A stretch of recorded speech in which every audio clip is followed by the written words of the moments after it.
my phone will be going off. What is going on, YouTube crew? Welcome back to the Trader Shop, bright and early, 9 a.m. EST. Bruh, you know what's crazy? I got some good sleep, but I only slept like 3 hours, like 3-4 hours last night. But I'm more awake and more alive. I was up early this morning. I posted my pre-market plan before you. Ha! W. Even though you's probably up before me. Don't look like don't do the side eye thing. I seen that. Don't even start. I thought I was dreaming when I saw. Like, I thought there was a glitch in the Discord. Because you saw me typing? I was like, that must have been, I said the Discord must just be glitching and showing me that Justin posted his pre-market plan yesterday. And I was like, I came in here, I was like, did Justin post his pre-market? I said, nah. And then I read it, it said today. I was like, oh, okay. Yeah, I was up early this morning. I don't know what it is, but while you posted your pre-market plan, I was teaching your brother-in-law how to make a pre-market plan. Gotcha. But yeah, y'all, I'm super excited for today. I'm a little bit more amped up than usual because I kind of was trolling ICT this morning and he actually responded. So like, I don't know, it's kind of dope. But anyway, yeah, I'm super ready for today. I'm not there at all. Did you say you're super ready for work today? Is that what you said? Your mic is going in and out, bro. I don't know. Is it? Yeah. Again, whenever you pull back, you get that little miss in verbiage. So either weird. Bring the mic closer or just come up closer. You're good now. Okay. But I don't like how. Okay, it's fine. No, I said I'm super ready for the market today. Oh, wait. So you're super ready for the market because you got up early and got things done ahead of time? No. That's not why you're ready? Somehow working on for 4 hours of sleep, somehow I actually feel more rested than when I get like 6 hours. I don't know. But I didn't get a lot though. Like I went to bed around 1 and I was up at 5. And then like I couldn't really fall back asleep. So anyway, Justin's being a troll this morning, and it's definitely interesting because I love anytime. You guys are gonna have to deal with my kid today. Let me be clear. Let me put my disclaimer out there. I'm in my office. Normally my son eats breakfast in the living room, but because he's eating bagels this morning and he refuses to let me cut him up, I have to make sure that he doesn't choke. So I put his little picnic table in here and he's eating breakfast behind me. So excuse him if he decides to start singing chicken wings or the alphabet song. Hey, son. Hush. Daddy's streaming, okay? Yeah, right? Yeah. That would be so funny. But what's going on, Hustle for Life? What's going on, King LA Tour? But this morning, as per usual, the market has lost its ever-loving mind. You guys already know the deal. I'm going to go through my pre-market plan for the NASDAQ, and then Justin will tackle the ES plan, which, you know, there isn't really much to do. I've never gone through an all-time high break of the NAT, like anything ETF-wise.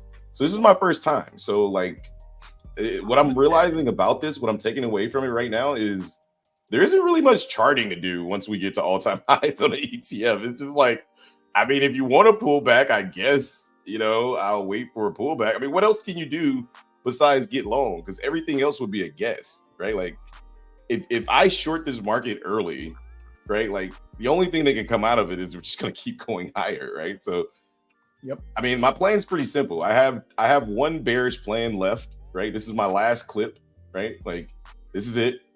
You know, I use B adjustment. If you guys don't know what B adjustment is, it's an average of the contract changes. Right, so therefore, with all of the averages averaged in, today may be the last day that I can create a supply zone that was created in the past, which I think is kind of historic. I think that's pretty cool.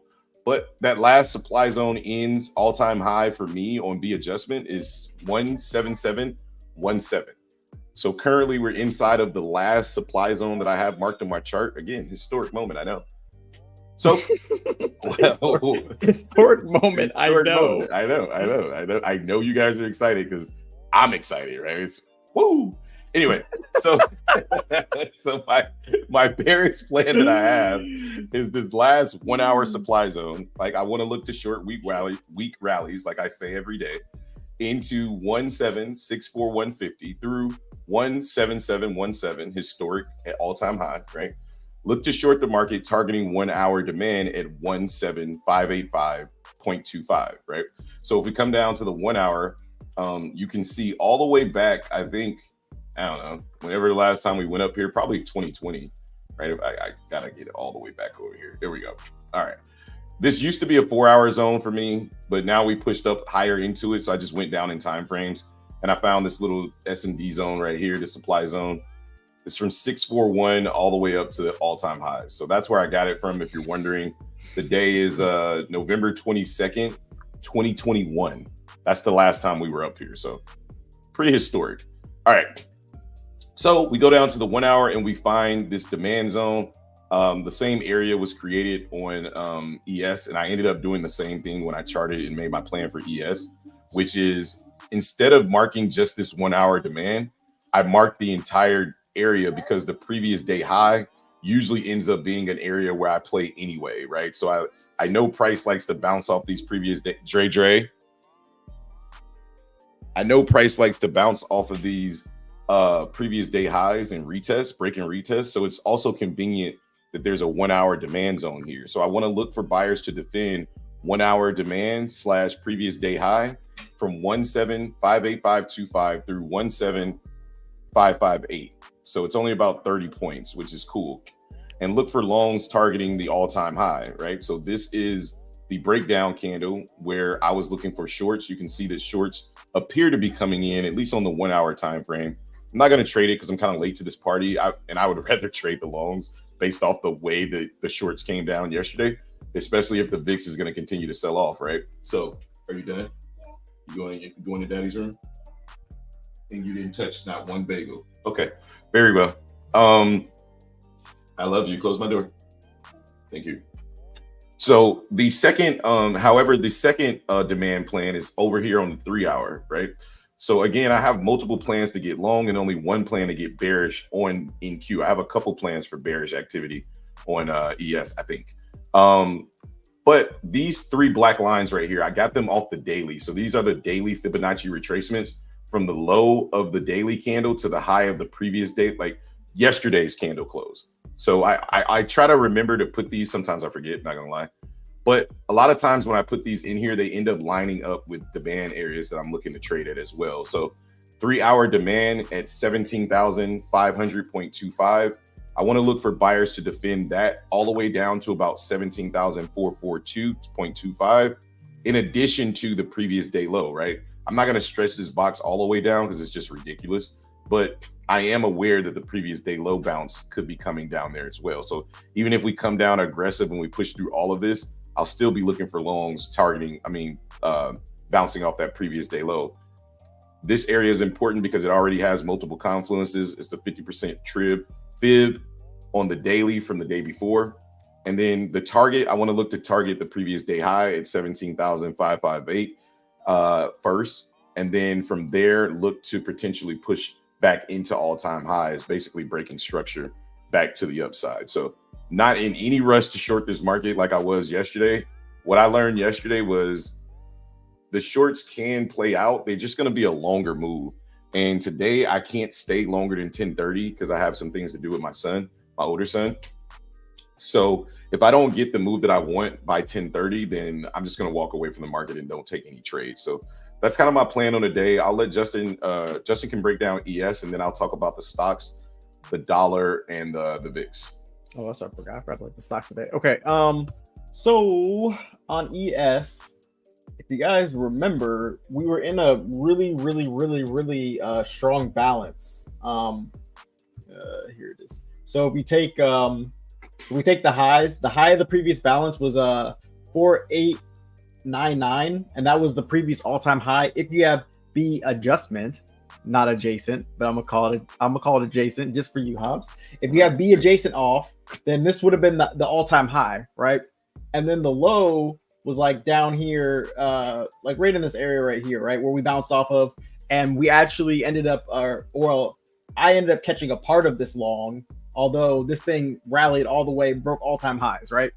So now, if you have B adjacent off, then there's a daily demand, or there's a daily supply zone that we're bouncing off of, right? But again, I'm kind of viewing this as like, I don't want to get short too early because in the stock market, they're at all-time highs right now, right? This is all price discovery for them. So it's a little bit harder to trust the short move. So the first thing I'm looking for is I'm looking for pullbacks. And the first pullback area I'm looking for bulls to defend is this 90-minute demand zone at 4906.25. If we can pull back into there and find buyers, I want to take the market long. The next key, it's really more of a key area that I have, is between 4901 and the previous all-time high / the balance break, which is 4898.25. So if price gets anywhere into this area or even breaks a little bit and then reclaims, or we see something on the tape like higher liquidity or whatever, then I want to look for longs overnight, or not overnight. Well, yeah, it was in the morning, or not the morning. Sorry, it was at close, like exactly at close. There was over 11,000 lots that got absorbed right here on ES at 4901. So that's why I have this marked out as huge absorption on the tape, because that's what I saw last night before I closed bookmap. So that's going to be a key interest area. And then I found a 15-minute demand zone at 4892.25 that I'll be looking for bounces off of. But I mean, that's like 30 points away from price right now. So I'm kind of not expecting us to get down here. And then to the downside, I'm just going to need to see some structure break. I'm going to need to see some supply form and a retest or something. I just don't want to be a first seller, right? But I also don't want to FOMO into the buy either, like I did last time, where I was like, okay, if it breaks this high and it pulls back, I'm going to look to take the market long. I'm not doing that today. Today, I need to see the pullback into my level to go long, or something on the tape that's like glares out to me and is like very, very clear that this could be a bounce spot. So that's what I got on ES. Trying to keep it simple again. Sweet. Yeah. I mean, at this point, I mean, the market's just, if you don't believe the market can keep going, then stand by, right? The market's going to continue to teach a lesson. I watched the video that girl I sent you yesterday. Mm-hmm. I went and was watching her live stream, and it's just interesting because I know I'm not a beginner trader anymore when I start to cringe when I hear beginner traders say things that I would never say anymore, right? Yeah. Like, she basically told everybody in her stream, like, look, I know this thing is ripping, but I'm telling you, at all-time highs, it's time to get short. I'm going to continue to short this thing until I'm right. And then I'm going to come out and brag about being right. And I was like, and then I'm going to brag about being right. I was right. like, oh my God. I said, no. This was my response. I said, unsubscribe, block content, moving on with my life, because that logic will get you cooked. I just posted on my Twitter page. I just posted. Hang on a second, Pop. Hang on a second. I'm live right now. So I just posted on my Twitter page, right? I said, the market is in price discovery mode, right? I said, if you continue to try to short, you will be the discovery. Facts. About to retweet this. Yeah, I said, if you continue to try to short, you will become the discovery. But go ahead, Pop. I'm sorry. Pop, you still there? Okay. All right. So let's jump into these stocks real quick. Oh, okay, brother. Go ahead. Hang on a second, YouTube. Yeah. Exactly. People will try to. Yep. Exactly. That's funny because that's exactly what Carmine said about people that catch a short the day that we finally do sell off, because that day is coming and it's going to be aggressive. All the real traders understand, right? They're going to be the first people on Twitter saying, I told you it was coming. I told you it was coming. What they won't tell you is how many times they shorted it before actually working out, right? So your P&L has to probably be 5 or 6x. But anyway, let's jump into these stocks real quick. So Apple, again, staying in range between previous day high, previous day low. I'm expecting a nice little push through this supply zone. Apple went on a nice rally yesterday, and then kind of just settled out, which means we're holding lows, right? As long as we hold below or hold above 194.68, I expect maybe a retest of the low down here, 194.91, and then we continue on with this push above 196. I'm not, when I say expect, I'm saying if prices to continue to be bullish, we have to get above the previous day high, put in new highs, and then continue higher. I feel like that's a given, but sometimes I got to clarify. I know we have news. I think Justin said it, what, 8:45, 9:45 your time, something like that? Yeah, 9:45 my time. Yeah, 8:45. Yeah, so this morning's news may or may not affect the pricing, but ultimately it's not really about Apple. If I'm being real, it's not about Apple right now. Like, does Apple still move the market? Yes. But what I saw the other day tells me that Apple's becoming more and more like just one of the homies, right? Like, it's no longer like the leader of the pack, so to speak, because it's not the biggest. Like, it's flirting with not being the biggest stock in the market, like the biggest ETF or the biggest stock. Apple's 3 trillion, but Microsoft, Nvidia, and Google are right on its tail, right? So Apple has the power to move the markets, but if all 3 of these come together, that's $6 trillion of market cap, right? So if all 3 of these are moving in the same direction, they can overpower Apple's movement. We saw that on Tuesday, I believe, where Apple rallied $3, but all of these were selling off or staying still, and eventually Apple reversed and the market reversed, right? So I'm more so in favor of the ones that are aggressively bullish in regards to what I'm looking for price to do. And what I mean by that is, as long as Microsoft, Nvidia continue to break all-time highs every single day, Apple's going to get on board because Apple's going to go for all-time highs as well. Therefore, I'm not looking to short per se unless I get everything that I need out of the market. Like, the market has to give me a real reason to short it. Otherwise, I'm looking at every short as whatever. I don't care. Let it pull back, and then I'm looking for ways to get long. Like, it just makes sense at this point. And I'll go kind of over the reasons why I believe that as well. Like, everything that I watch, right? If we go over here to the VIX and the dollar, right? Everything that I watch about the VIX, I watch the VIX on a daily basis, but I watch it on the 1-hour chart. If we just blow up this VIX chart, right? When the VIX goes down, the market goes up. And I said this in my top-down market analysis video. I said, if the VIX breaks back below 14, you can expect us to hit all-time highs and keep going, right? And I'm going to say this now live on my YouTube channel. If the VIX fills this gap down to 12.79 and we somehow break below this 4-hour demand zone, the lowest level the VIX in the history of TradingView's data, because this is all I have to my power, right? In the history of TradingView's data points, the VIX has never been below 10.24. I don't know if that's an all-time low for the VIX because I don't have all the data that other people may have, but I'm telling you right now, we are dangerously close, not dangerously, just being aware of where we are. We are about to hit historic levels on the VIX, which means that the market's going to start to hit historic levels. And as long as this continues to show weakness, there's no reason to step in front of a short train, right? And if you understand that logic, if you understand that the greed is at max, right? It's just like trying to step in front of the train when the fear is at max, trying to long the market. Why do that when every single indicator is telling you that the market will continue to be bullish? Okay. Now, the dollar is interesting because the dollar usually runs inversely to the stock market. However, this morning, I think around yesterday at noon, we hit this 3-hour supply zone, right? And if we zoom out, right, you can see that the dollar is still in somewhat of an intermediate downtrend, right? This area right here, this 3-hour supply, was the king high. So it makes sense that the swing high. It makes sense that sellers. Yes, I call it the king high, but it makes sense that sellers would want to defend this area. And then also there's a big gap in price right here down to about 102.59. So what am I looking for the dollar? I want to see how we react at 102.439.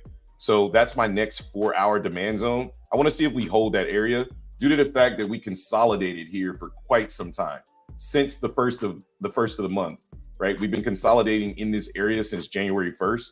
So it would make sense for us to come back, retest this area and see if we can find more buyers, right? And then potentially cool this market down. But if the dollar's selling off and the VIX is selling off, you can say bye-bye to this market. This market's going to go bye-bye. I'm just going to let you know that right now. When people sell the dollar, they buy stocks. That's just the way it works, right? I don't know why it works that way. I don't know. There's more to talk about in regards to the 10-year bonds, but I'm going to do a little bit more research on it tonight because there is an interesting narrative, right? Not narrative, I should say an interesting a bit of history that goes along with the 10-year bonds and the 2-year bonds, right? If you're aware of how macroeconomics work or economics work, you understand what a yield curve is, right? And if you don't know, I'll give you a brief overview. When the 2-year is giving a better return, or I think it's when the 2-year is giving a better return than the 10-year. Correct me if I'm wrong, Pop, but when those curves are inverted, that's called a yield curve. That's abnormal. When they start to get back in line is usually the indication of a recession and a market crash. Well, thus far, they've been starting to kind of get back in line. I'm going to do a little bit more research so I can illustrate it to you guys a little better. But little things that you start to see that have happened in the past, start to realize like, okay, we're still pushing, but be aware of these other things that happen in the market historically, right? That can cause this market to start to reverse. Doesn't mean I'm trying to front run a reversal. None of that. No, I am bullish as bullish can be because the market is telling me, but I'm also aware of what the macros are saying to me as well, right? Don't trade what you think, trade what you can see. Shout out to Dave and the squad, right? Like that's the best analogy I could give, or not analogy, that's the best advice I could give my future self and my past self. Stop trying to trade what you think and be more comfortable trading with what you see. So those are my thoughts on the market. I hope that helps you guys. I hope the trading plan helps. Feel free to rewind it, but please make sure you hit the like and subscribe button and let's get into the day, man. We got 8 minutes until market open. Justin is going viral on Twitter, so it's a good day, man. Let's go. Yeah. You know, it's just to touch on the subject real fast. It's funny how like I made that tweet trying to be funny. Like I wasn't like I like it. It's crazy to me how literal ICT people take ICT. I know, but God to them. Yeah, I know, but it's crazy. Like okay. A little bit of backstory if you haven't seen the tweet. Basically, there was a video of Andrew Tate on his podcast, and his co-host or whatever read a guy basically thanking Cobra Tate for getting him out the matrix and being a 100K ICT trader, right? And I thought that was kind of funny. So I just retweeted it and I said, oh, I guess now we know who really taught ICT how to trade. It was Cobra Tate, right? And as soon as he commented, it blew up. Like the tweet's going crazy. But people are commenting like saying like, oh, he didn't mean it like that. You know, he knows who taught him ICT. It wasn't Cobra Tate. It's like, no shit, Sherlock. Obviously, it wasn't Cobra Tate who taught him. Cobra Tate doesn't know how to trade. Cobra Tate just knows how to scam people. Let's be honest. But the fact that they're taking it so seriously, I find it hilarious. Like, come on, man. Even ICT was like, what are you talking about? And when I told him, he was like, man, I was trading while he was in diapers. He couldn't have taught me nothing. It's like, bro. Okay, all right. See that? Oh, it was like, bro. Well, see, that's the problem that I have, right? Like, ICT talks about trading like we haven't been trading like before he was born. Facts. Like, I guarantee you, if I go to the monthly chart, right, and break this down to the 4-hour, like, I'm gonna find what he considers a fair value gap. I'm gonna find like everything that he's talking about. The market's been doing it since before he was born, right? That's the problem that I have with ICT members, right? Members of the ICT community, not the ones that I've talked to personally, right? He's eternal. Exclude yourself from this conversation. But the cult-like mentality has to. Well, I'm not gonna say it has to stop because it's a million y'all. You ain't gonna stop because my little 650 sub channel told you to stop. You're not gonna stop. But I don't care. Like, here's the thing. I have chosen to troll as well. Not necessarily troll, but I've just chosen to speak the truth. Like, are we really about to sit up here and act like I am ICT? Although he has done a lot of good for a lot of people, which I think is awesome. But are we really going to give people a pass for coming out here and paper trading? Like, I feel like if I was coming out here and paper trading, people would have something to say. Oh, he just paper trades. Why does he get a pass? I don't understand that. I'm not saying that he can't trade in real life. I'm just saying, like, why don't we ever see him trade in real life? Right? Like, also, I watched the tape.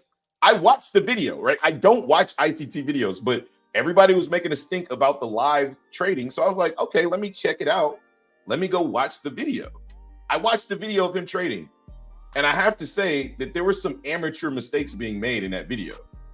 And I'm an amateur, so I know what amateur mistakes look like, right? So I'm not saying that I'm better than IMCT. I'm just thinking of it like he's amassed a following of over 1 million people based off his trading style. And what I saw on the video, the 3 trades that I watched yesterday were simple mistakes, in my opinion, right? Like, maybe you guys see it a different way. Maybe, you know, you'll say, no, that's God. He can't make this mistake. But you're wrong, right? There's only one God. When you are looking to buy the market, right? Most people will look at the market and say, I don't want to buy at the high point. I want to sell the market at the high point. ICT bought at the high point. That's a mistake. That's an amateur mistake. That's a fact. That's not my opinion. You can go watch the tape. That's not a fact. That's not an opinionated, you know, you can be butthurt about it, but there's tape, there's reels. This is on YouTube. Go look at it. Okay. Second thing, you don't want to short the market, right? At the low, right? You don't want to short the lows and you don't want to long the highs. Well, guess what? ICT shorted the lows. Like, that's an amateur mistake, in my opinion, right? Like, those are simple rules of the market. Take away fair value gaps, take away, you know, time to whatever, doesn't matter. He took those trades live in front of 90,000 people. Third mistake, if you're convicted to a position before price gets there and you understand that position, and if you lost on it twice, I guess you just reverse your position and then you're good. Again, okay to do, but more amateur than master of like trading, right? Because that's how I feel when I come into an ICT space. I feel like we found the master, right? I don't know if you guys have seen the movie what's the name of the movie? Old 80s movie. It was called The Last Dragon. That's how I feel when I come into IMCT. I feel like somebody like Shogun is in there talking about who's the master. I am. You know what I mean? Like, I'm like, yo, like like I feel like they treat IMCT like he's Shogun, and he's not the master, bro. Like, I'm sorry. I learned. Hang on a second, Malik. I'm talking. So give me 2 seconds. So I think in watching Dave teaches FX, right? And again, I'm not saying Dave is the master either. Please don't get it twisted.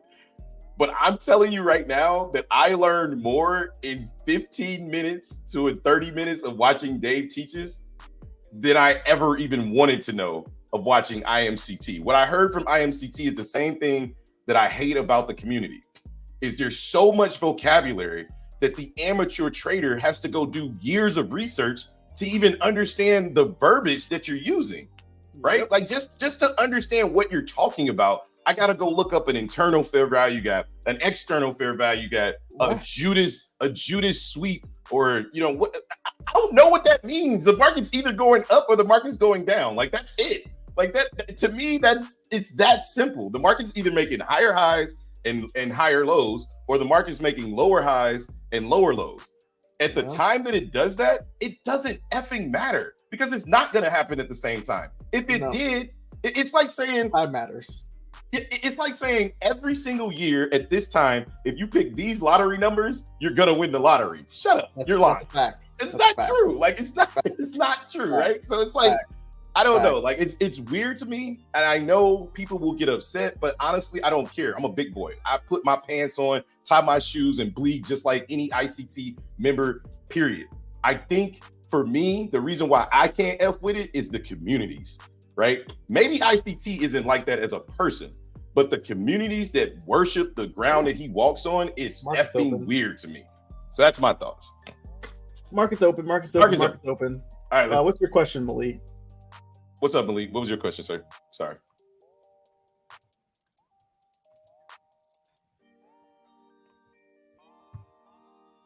It's the inner circle trader. Yeah. So it's circle. yeah. So I am IC. Yeah, it's not IC. No. Yeah, ICT is the acronym for inner circle trader. But it's just time funny. to short this market, guys. But I'm gonna let this pass. This is a break in retest here, and this market's about to come down. But I'm gonna let this first one pass because I remember what happened to my black yesterday. Again, not trying to take what happened yesterday, but yeah, I wanted to. If I was gonna short it, I wanted to be short in the middle of that box. Yeah, I'm definitely gonna. Well, two reasons why I don't want to short this. First reason is because I too think that this could work, but this is the first 30 seconds of the market open. Second reason why I don't want to short is because there's news in 15 minutes, and I'd rather just let the market develop a little bit and wait for this news and then see where we're at. Yeah, not to mention the fact that I wouldn't mind longing the market down, and I wouldn't mind letting. To be honest, even though this is looking pretty aggressive, if I can long the market down at 49.0625, I can take this up and above where we're at now, and the move will be bigger to the upside, kind of like yesterday, where like you don't the upside know that. movement being bigger. You're assuming. I'm speculating. Yeah, I'm speculating. Yeah. That's a speculation. But what I would say is for me, I'm trying to stop taking all of that extra stuff into consideration and just trading what I see. The reason why I wouldn't short this as of yet is because we haven't broken below this structure. Like we broke below that first structure right here at 49.20, which was cool. We came up and retested, which shows me that bears still want to get in, but I would rather allow price to break 49.17, the new structure, because I remember what happened yesterday, right? Like I understand now that bears are going to have to fight to sell off. So I would much rather be a part of the next push down if I'm going to short it. But yeah, like the news and all that other stuff, like I get it, but the more I study the market and the market structure, the more I realize like it doesn't matter. They literally use the news to rapidly get to market structure. That's basically the way I look at it. Like if you go back and look at any news catalyst and you look at the structure, the market still broke a high and came back and retested a low. The speed in which it did it, it's like it's kind of disguised behind news, right? Like either way it goes, the market doesn't randomly go a certain place. The market strategically goes through market structure. It just does it faster through news. That's why I try not to put all of these different. These are man-made catalysts that we put in our way, and I'm just trying to get away from that thought process. Yeah, I know we already said morning to everybody, but I'm just gonna go through these comments again because we didn't really put them on screen. Morning, fellas. Morning, House for Life. Morning, King LA Tour. Morning, fellas. Valdez says LMAO. That's insane. And we got Red Folder News at 9:45. Sure do. Morning, Micaiah. Show enough. LOL. Maybe that's part of his con. Yeah. I honestly don't think ICT is a scam. Like, let me be clear. I do not think that ICT. Yeah, I do not think ICT is a scam, nor is he a con. I don't think that. That's true. Where's my baby? He's in his he's not selling anybody anything, and he gives all of his stuff for free for the most and his part. YouTube I think he channel does have a private, but nobody. I don't think anybody pays for that. His YouTube channel is monetized and he makes money off YouTube, but so do people that make videos calling out scammers, which I think is weird. But in no way, shape, or form am I dissing ICT the person or ICT the strategy. I just think that the strategy is too complicated for my blood. That's my opinion. I'm entitled to that, right?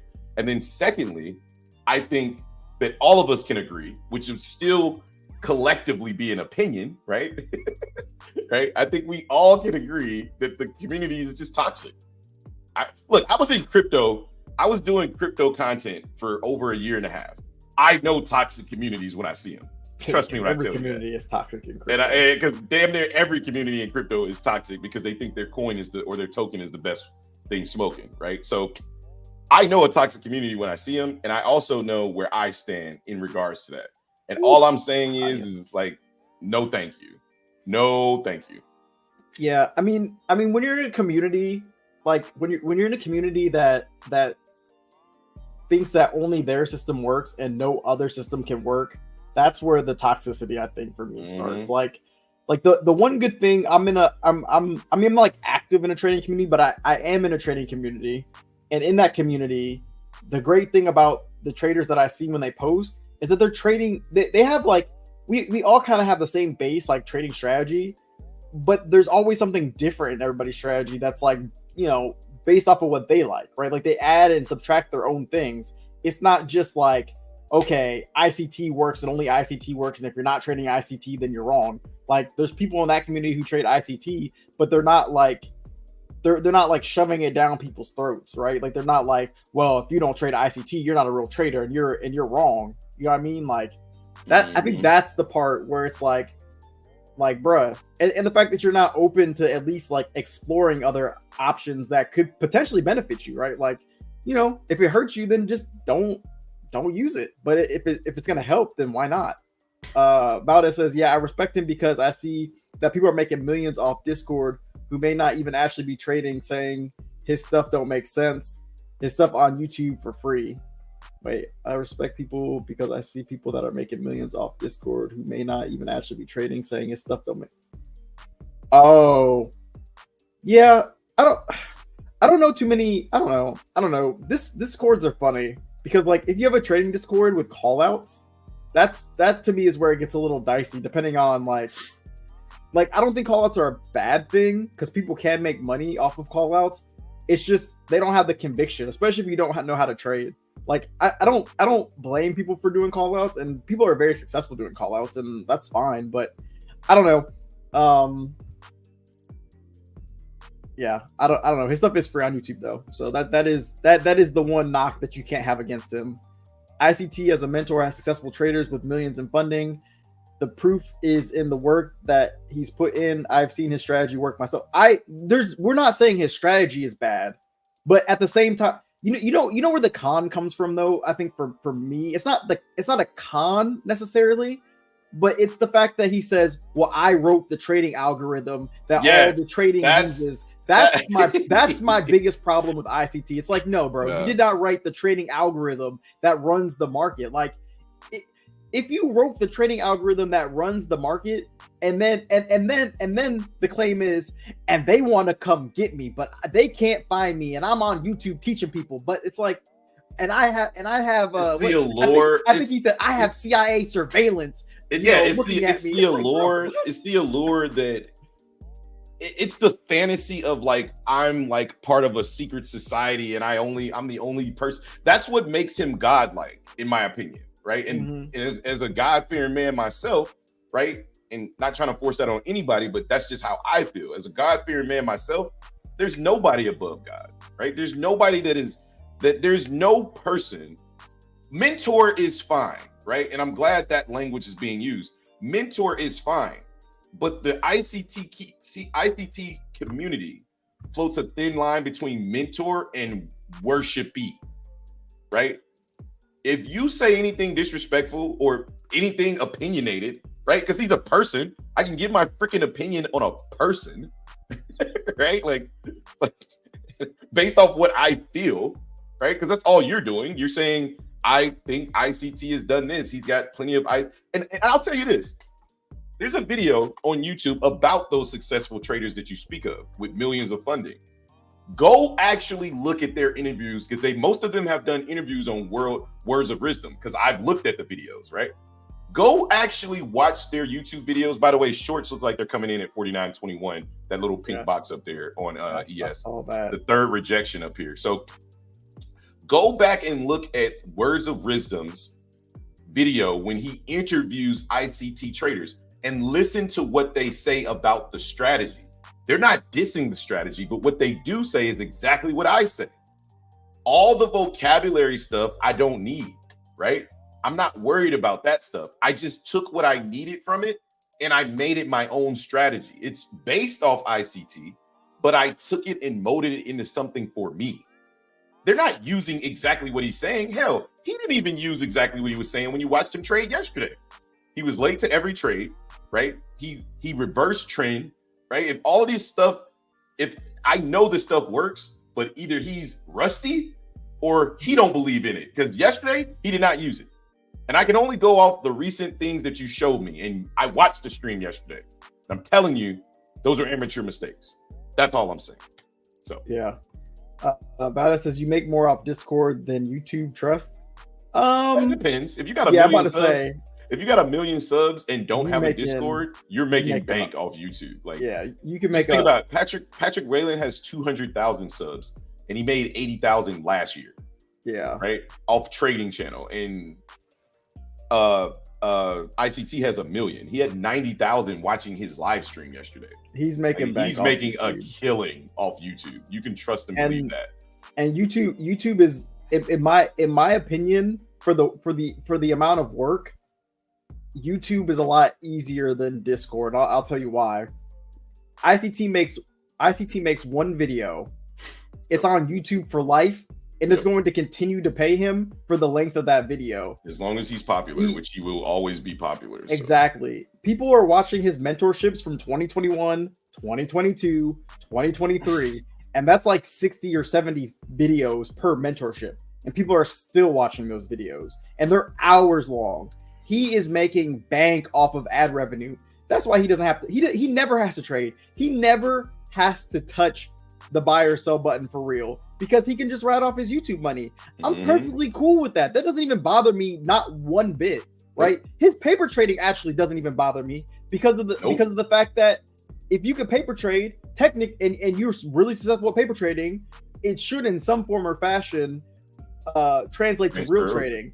But my problem with him is that when he says, I'm going to go to the Robbins Cup this year and I'm going to destroy it, and then he goes to the Robbins Cup and he loses the Robbins Cup, which I don't even understand what the Robbins Cup is exactly, other than a trading competition that I think is all BS anyway, because who are you contesting against? If it's you against the market, all you're doing is putting yourself against other traders, and you're not proving anything by being the best trader. Like, okay, you get an award for that. Like, who cares? I think that's just added more. That's just more added stress to your. It is. It's BS. It's BS. This Robbins Cup. I hate the Robbins Cup. I think it's BS. I think it's stupid. I think it proves absolutely nothing whatsoever. And when I heard about it, I was like, wow, that's about as dumb as when Nutty and Patrick decided to have their trading a trading competition. Right? It's classic. Like, it's stupid. Like, I think it's like Hobbs said, trading is already stressful enough, and if it's your livelihood, like, you make income based on your performance. Why are you going to add another stress like the Robbins Cup other than to gain popularity? Like, that's it. It's one big popularity contest so that you can further increase your revenue in other places other than trading,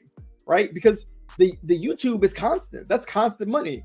The Discord is constant money. You don't have, you still have to work, but it's not performance based, right? Like, I don't have to perform to make money on Discord, and my performance equals income, right? I just got to show up and do my job, right? That's more of a job than trading. Trading is like playing basketball and being in the finals, and if you don't win, you don't get the trophy. It's the same thing. That's why trading is so much more difficult than any other job, because most jobs aren't performance based, right? In the sense of making money, right? If you get hired in a 9-to-5 job, whether you work or not, as long as you show up and you can just do the bare minimum, you're going to walk away with money. You come to trading and you do the bare minimum, you're probably going to lose your money, right? That's the only thing. It takes it away instead of giving you something. So I think that's why people find trading so difficult, right? Because you actually have to work for it. Yeah. But we got news in about 50 seconds. So let's see what happens. What's up, Go Crazy? So let's go. Another day, and Valdez says, yeah, you're right, and he was talking to you, Hobbs. So. Oh yeah, I mean, again, I'll go toe to toe with any man because I'm a man myself, right? Like, I don't care. Like, I know people get butthurt about it just because I say the name and I don't speak about it like, oh dear God, thank you for ICT. I'm never gonna say that. You're never gonna get me to say that. Like, I feel so cringe when I walk into an ICT space, and I try to be respectful. I try to be, whatever. But it's like, dang, man, like, you mean to tell me I can't talk about anything else? It has to be ICT. Yep. So we're not even going to discuss the idea of supply and demand, market structure. Like, also another thing, stop. I'm not going to say stop. It just bothers me that people. Told you. It just bothers me that people who don't read bookmap or don't watch the tape, stop calling tape reading. Stop calling your freaking live stream tape reading session. You're not reading the tape. The tape, when you're watching candles, the candlestick chart is not the tape. The tape is the book map, right? The tape is the tape. Yeah, the tape is the tape. This is not the tape. This is the chart. This is a candlestick chart. Also, how do you know where buy side and sell side liquidity is if you can't see it? Right? Like, are you just guessing? It's an assumption. Also, liquidity is everywhere. Liquidity is at every single level. It has to be. That's how the market moves. It has to be. The market cannot move without liquidity being at every level. So this whole buy side, sell side liquidity, yes, although I understand it, I think it could be defined a little better by an illustration through bookmap. I think that bookmap, again, I don't have a strategy that I'm like, no, this is all I do. Like, no, I just think that context matters. And I think it's lazy to just say, this is sell side liquidity and this is buy side liquidity. Like, okay, define that for me. Stop right there and define sell side and buy side liquidity. And please don't say, well, when people buy, it leaves behind liquidity. But yeah, I know that. Duh. Right. Well, you know, I think what they're doing is they're basically saying, okay, most traders when they get in, right? I'm just gonna switch to my chart. Most traders when they get in, let's say you got in short, like at 4922, where are you putting your stop? Either up here at 492375, or you're putting your stop at 492450. And what they're saying is, okay, this is your sell side liquidity or whatever. So if we sweep this liquidity, then more sellers are going to get filled. And if we come back down here, we flip to short the market. They're not wrong, right? Because that is where people are putting their stops. So I didn't say they were wrong. I said it lacks context. No. I know you didn't, but I'm saying they're not wrong. They're correct. Yeah. But the thing is that there's no confirmation about how much liquidity is actually there, right? So let's just say there's only like 100. Let's say there's only like 100 100 sellers up here, right? Looking to defend their position or whatever, right? And we sweep that, we come underneath it, and then we just continue to rally. And be like, whoa, well, we ran the buy side liquidity or the sell side liquidity, we should be going down. It's like, yeah, but there's more to it than that. That's the context that you're talking about. There's more to it than just sweeping that liquidity and it reacting a certain way. And because you can't see behind the candlesticks of what's actually going on, you're forced to be a guesser. Yeah, you don't know. You just don't know. And that's fine as long as you trade that way every single time, because you'll get it right more times than not, most likely. But I'm not trying to be that way. I'm trying to know definitively. I can tell you right now, at 4922.25, there's 284 people looking to get into sells or looking to cover their long position. Exactly. I can tell you that. There's no way looking at a candlestick chart, aka what you think the tape is. There's no way looking at the candlestick chart you can tell that. You can't know. You can't know that. I can tell you exactly how many people have transacted at a level. You can't see that on a candlestick chart. Nope. You just can't. I can. I can see it, but you can't. So and it's not based off bookmap. You're not. It's off the DOM. Right, yeah. Time and sales can tell you that. There's a lot of data that I feel like, I'm not gonna say it's lazy to not know the data, but I think it leaves you ignorant to not have the data. And ignorant is not a negative connotation. Ignorant is just the lack of knowledge, right? At that particular time, you have candlestick information, but in my opinion, the market doesn't stop there. When I learned candlesticks, I thought it was good to go, but the market doesn't stop there. The learning doesn't start. Evolve, right? Go behind the scenes, understand the data, understand how the market actually moves.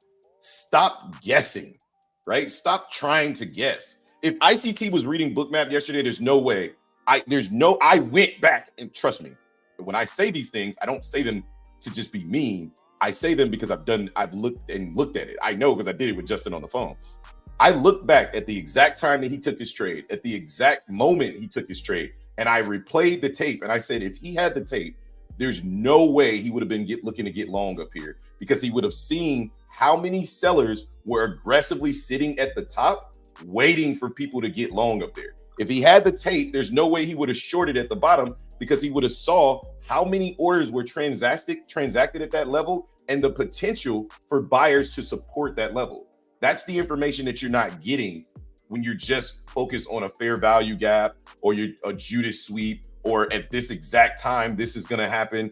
No, you're not seeing that data, and it's impossible for you to see that data ever if you don't understand how to read order flow or don't even have a platform to read order flow. And that's the end. That's the end of this. To me, that's the end all be all. You're not going to tell me that you would rather say, well, in ICT's opinion and in everything he's seen, this happens at this time. Okay, but I'm telling you as a fact that if I turn on bookmap, time and sales, or the DOM, I'm telling you without no question exactly what happened, what is happening, and what has the potential to happen based off facts, math, numbers, a graph. I just don't understand how that's so hard for ICT members to get. Like, when I tried to explain that, like, a lot of them didn't even know what I was talking about.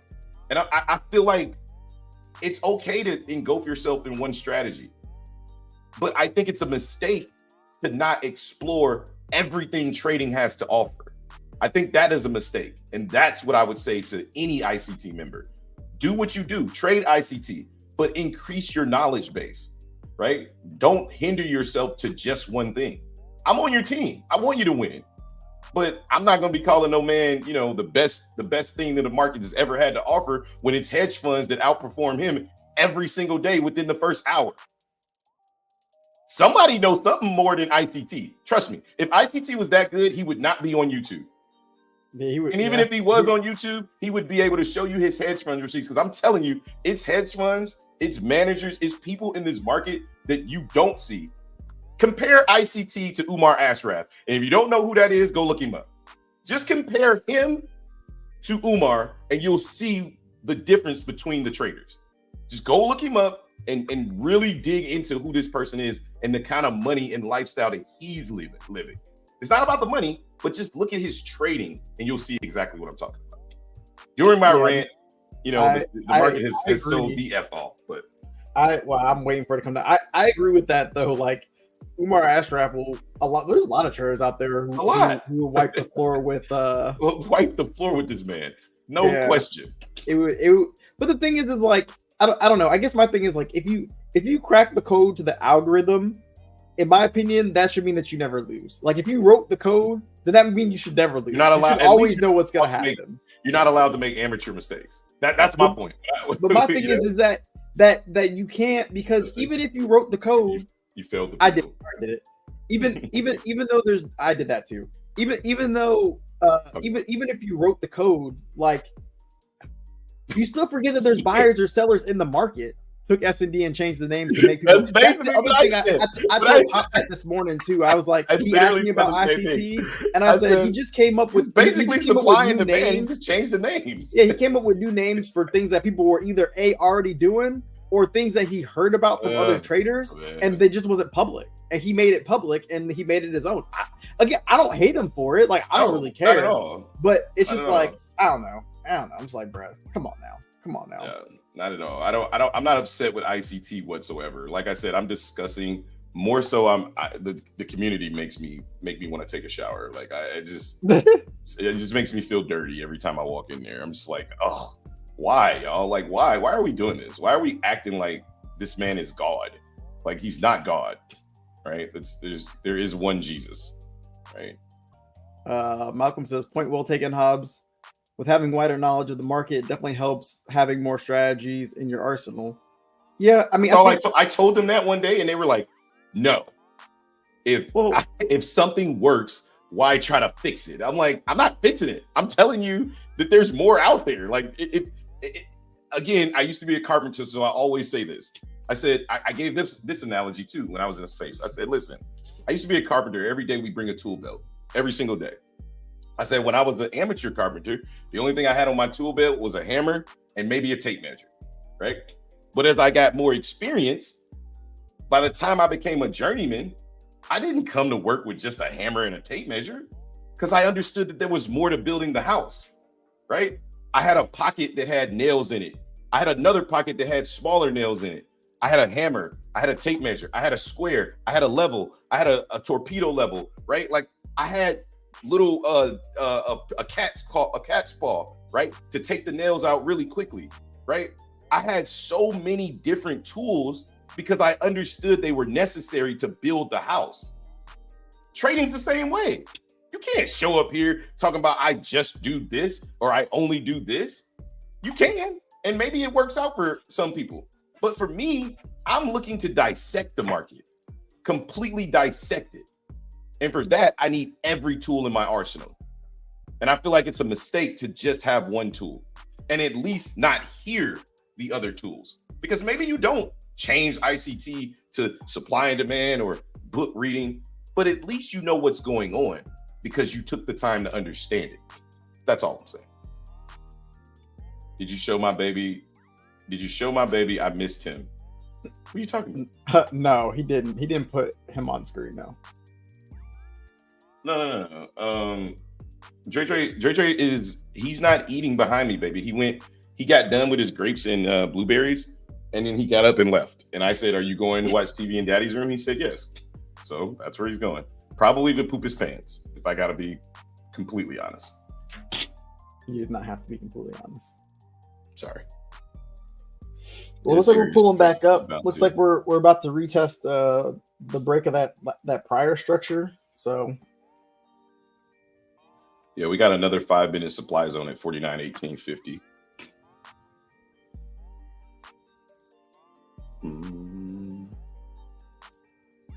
I just really want us to come down to 49.05. That's what I want. Yeah, I'm opening myself up to potentially just taking shorts up here if we retest this. We're retesting this area, and that would play out in line with I just target 49.06. Yep, and then I'll just have to get long straight after down. that. Yeah. Yeah, I don't disagree with that. If we can get a rejection up here. Let's see.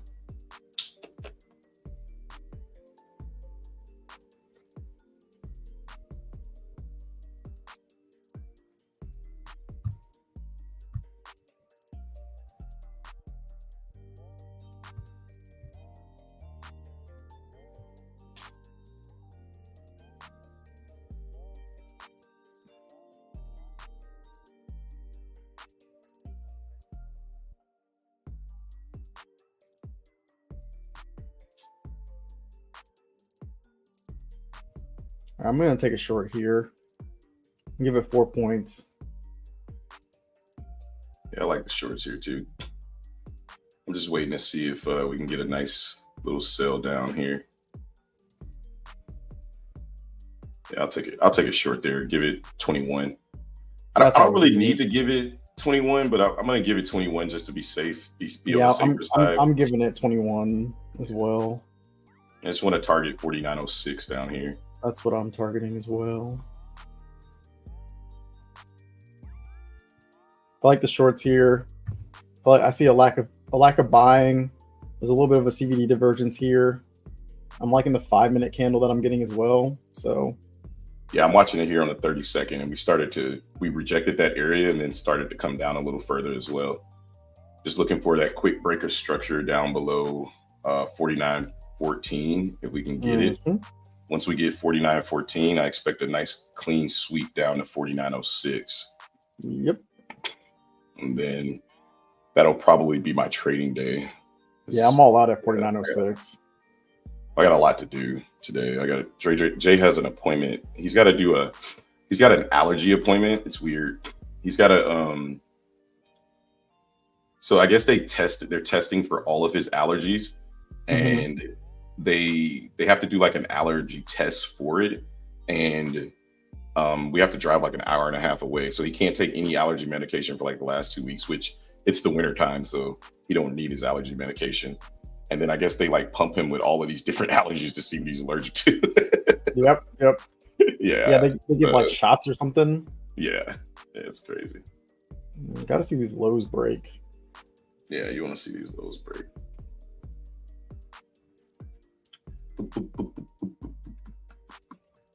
But the good thing is we got in closer to that high. So well, I'm very proud of my entry. I like the trade idea. I like everything about the trade. So when I journal this trade, if it's a loser, I can feel much more comfortable than I did yesterday when I was journaling, because it was not pretty. The journaling session from yesterday was not a good session, guys. Yeah, facts on that. Facts on that. We are at the value area low as well, and this is like a pretty tough resistance. So yeah, I'm watching this double bottom potentially on that 1 minute to see if price wants to come back up. I like the supply zone area to continue to the downside, but these buyers are just so freaking strong.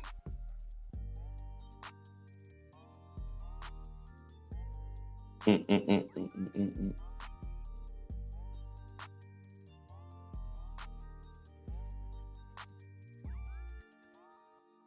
just trying to wait and see if we can't break this down. It's looking good on the 15-minute. We just, like I said, we just got to get through. We just got to get through those lows right here. And there it goes. There it goes. There it goes. Justin wasn't sharing his trade, so I shared my screen here. Oh, okay. My bad. Any reason to drop zones from bottom to top versus from open to top, open to bottom? You got to clarify that, Mr. J. I don't know what you mean. You mean like from the open of the candle to the close of the candle? When I draw my zones, there's a specific way that I draw my zones, but I started to draw them a specific way, and then I just said, you know what? No.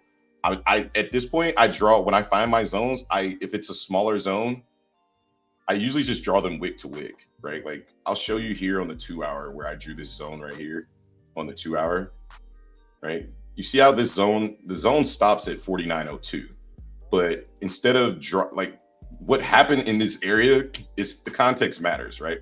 The context of this area is that 48.98.50 was the previous day high, and we got the bounce off of that area. So the zone, I understand the zone stops at 49.02.50, but in this situation, I drew it all the way down. But normally what I would do is I would just draw this zone wick to wick, right? So it just covers that entire area. Some people will draw the zone, like Justin, he'll draw the zone from the base of the candle right here, all the way down to the wick of the candle.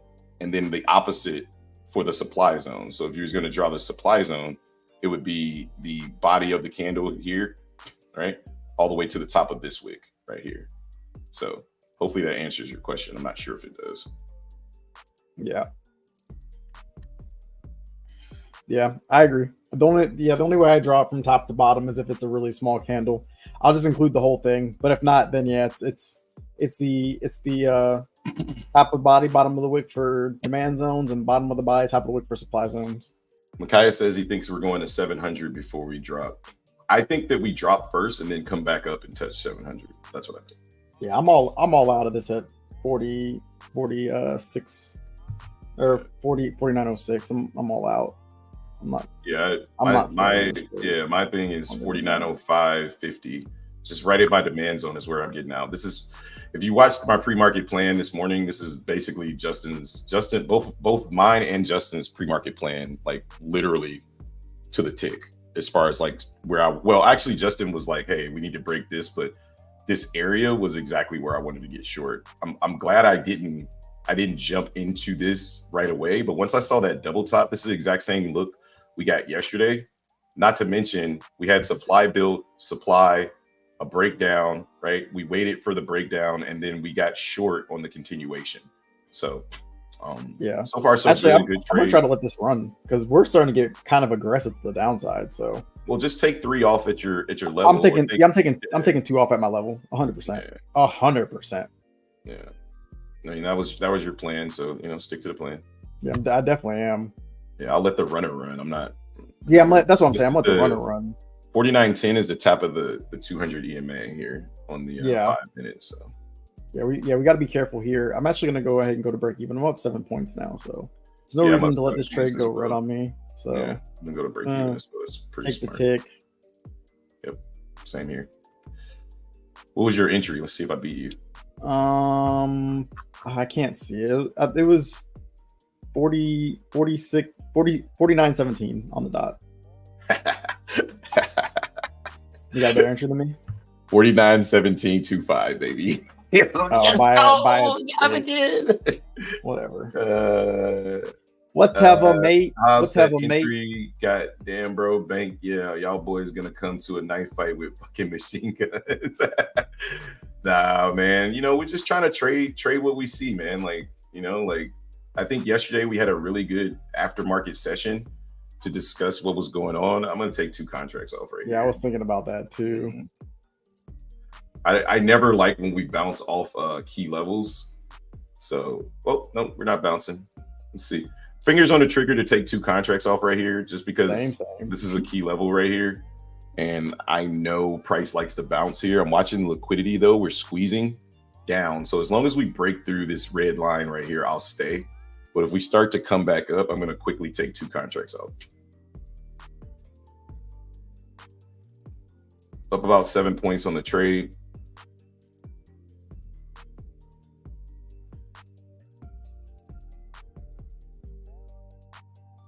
Again, if I see that aggressive buying coming in on the tape, I'm going to go ahead and take those 2 contracts off. But if I don't see that aggressive buying, I'm going to let this ride. And right now, I'm not seeing it.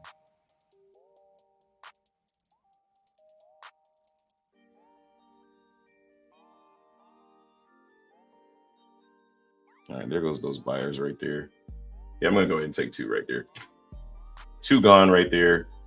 Last 2 to break even. And then these last 2 contracts down here will be set to sell.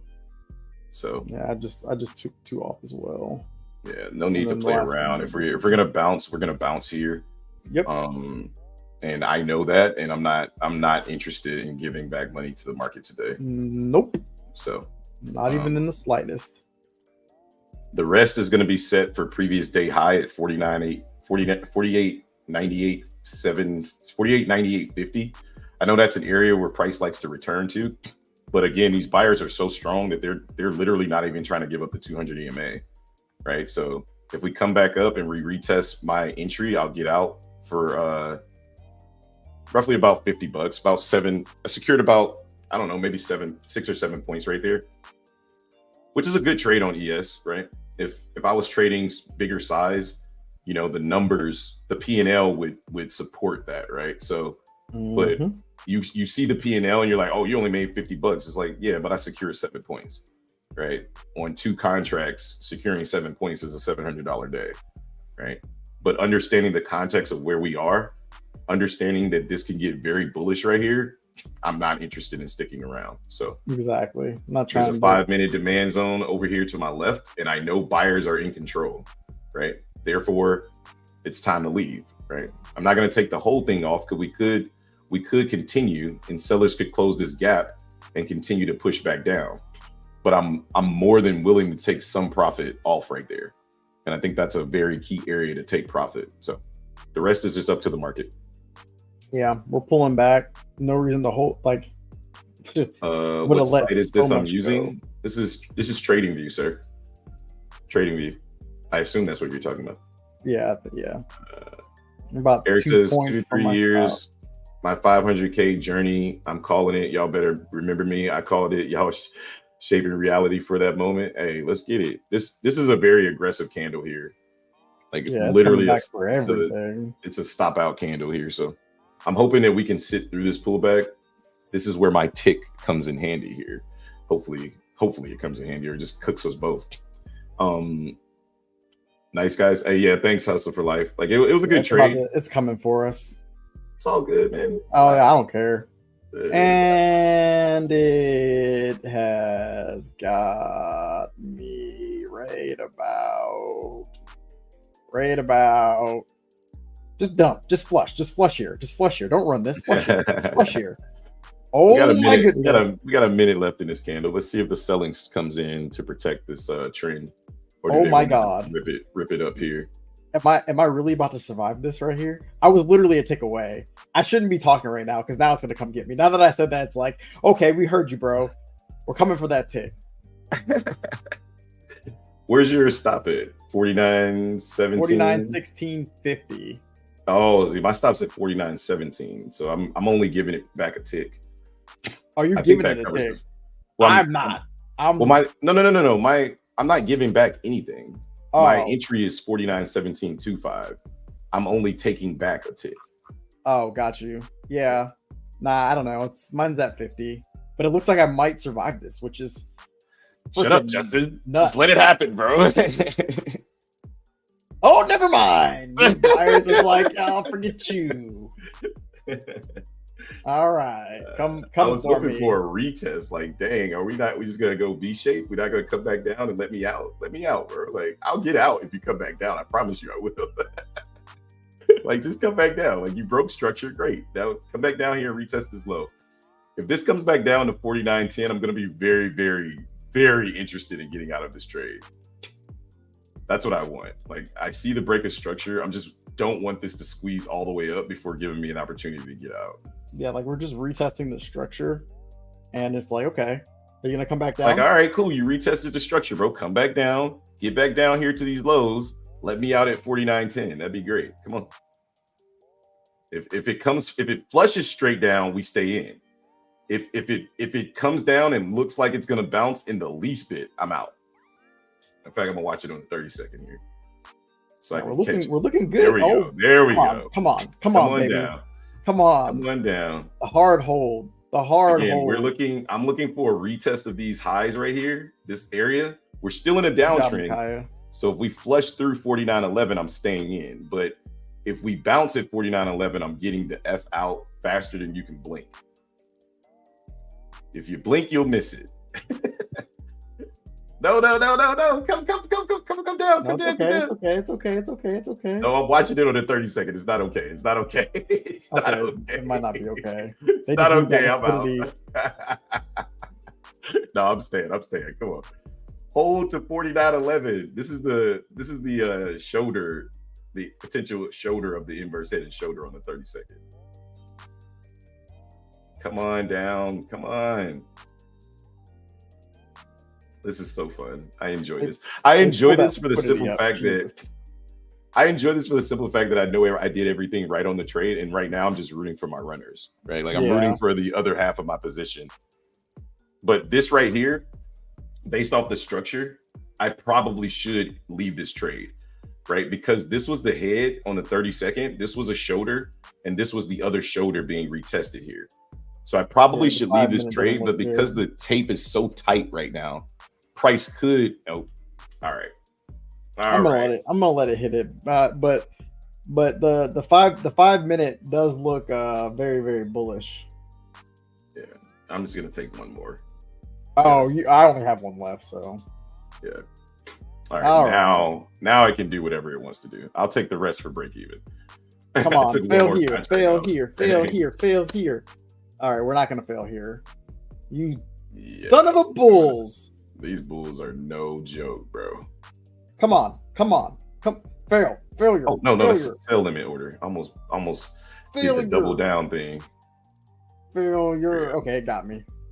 All right, I'm out. I'm all stopped out. Yeah, I'm cooked. All right, I'm done for now. It's 9:13. I have to get my little one dressed, and potentially be done trading for the day. I knew that it was going to be a short day for me. Probably should have gotten into the longs, just because I mean the shorts look so juicy down there, though. I mean, we didn't take a loss. Yeah. We traded really, really well, but I thought for sure we would get a breakdown to 49.06. It just never came, right? Like maybe we get this retest of the 200 EMA and then come down, but this was aggressive on the 5 minute time frame. Like this was aggressive. So I think that was a pretty good trade in my opinion. We caught a nice bearish candle straight down. But again, once we identify this 200 EMA, taking 50% of the position off right there made sense. And then just expecting a little bit more of a push down by the bears. Like that was impressive by the bulls. We got caught up in it again, probably secured. I don't know. Got in at 49.1725. Here, I'll just map out the trade for you guys so you can see like nothing bad about this trade at all. This is a really good trade, right? Like in my opinion. My stop was at 21 right there. So it was like a 1.73, almost a 2-to-1, right? Had we got what we wanted, my goal was to get down to 11. So it would have been a 3-to-1 risk reward, which would have been perfect. But again, bulls just had other plans. And again, identifying this 5 minute demand zone, which also matched the 200 EMA, was the key for me to leave. Like I was like, I already know how this goes. if we don't secure something here, right? And again, understanding how demand zones work, right? On smaller time frames, demand zones show themselves as well, right? And you can see right here, there was a 5-minute demand zone, which is in my strategy, right?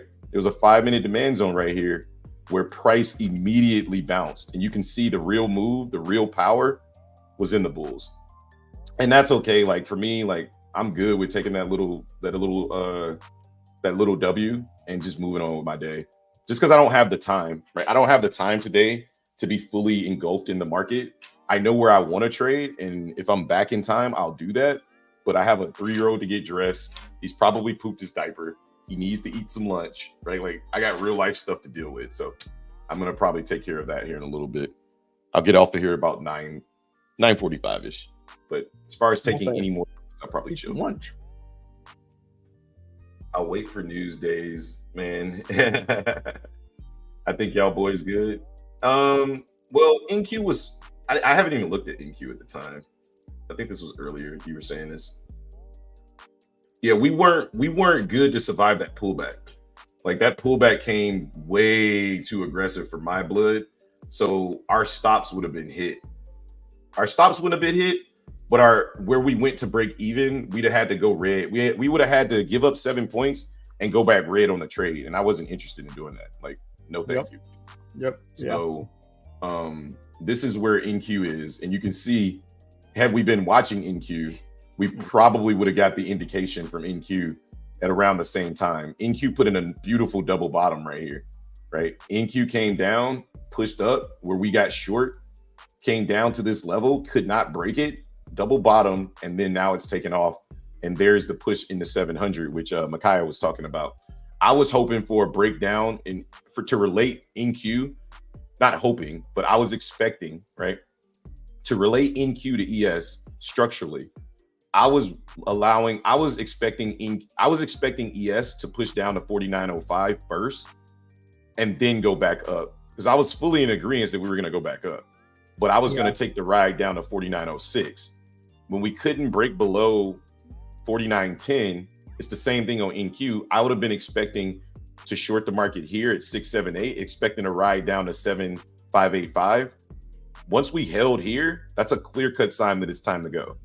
But the one thing that we hold our hat on, I'm sure Justin will too, is we took the trade at a key area, right? Based off structure, right?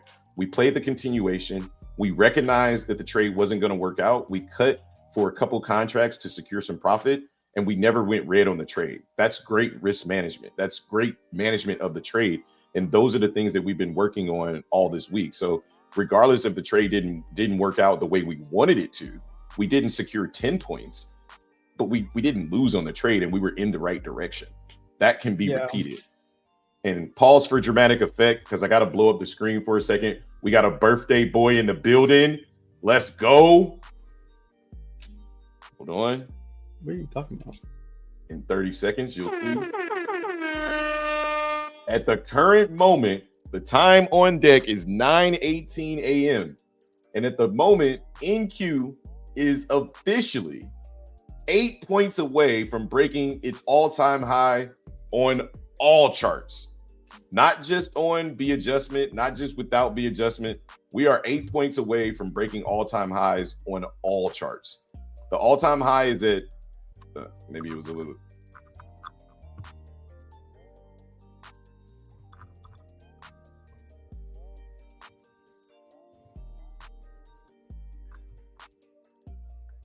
$17.7. Can you see my screen on YouTube? Because I can't share my screen with you on here. Yeah, I'm on the daily. We already broke over the high on the daily chart as well. Okay, so can you guys see my screen on YouTube? Because I'm just going to dispute this with facts. All right, so I'm going to take this red box off. Okay, so you guys can see this wick right here. This is the monthly chart. Okay, monthly chart. Put your wick, put your cursor right above, right on the wick, and then look up here where it says the high. Okay, the candle high is at 17716. So I was off by a point. I apologize for that, but yeah. Okay. Well, I don't. Again, yeah. I was about to say I'm just reading the price as it's shown to me, right? I can't definitively say what it says for you guys, but I can tell you right now. Yeah, mine says 17. Mine says 17,700 as well. All right. I mean, do y'all see my chart? Like I'm showing it on No, YouTube. I see. Okay, all right. I see all right. it. I just making sure I'm not going Wait, crazy. but are you I'm sure like, that? Are you sure that's not some type of line though? That you don't. That's not like click on the wick. What do you mean? What do you mean? I'm clicking on the. Oh no, that's weird. I don't understand. If I hover above the wick or if I click.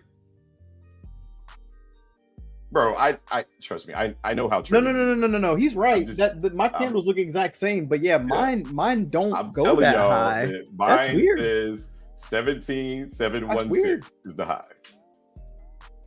Okay, chat. So let's put this to rest. What is your all-time high? Thank you. He said, "All right, chat, fine."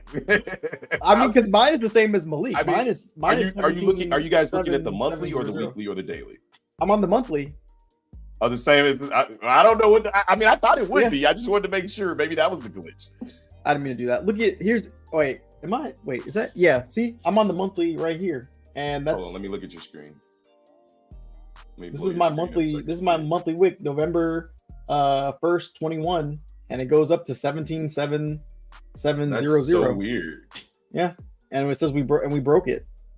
Yeah, no. But look, Micaiah, but I don't know what y'all want me to do, bro. Listen. I pay the same for y'all. Mine as y'all do. I don't know. Micaiah says his is at 17,716, and Eric says his is at 17,713.25. See what I'm saying? They're just all different. There it is. Then there's just at the end of the day, we're approaching all-time highs on mine, but we're arguing about like 4 to 15 points, like 5 to 10. That's important, goddammit. That's important. Ultimately, when we get 100 points above here, it's not gonna matter.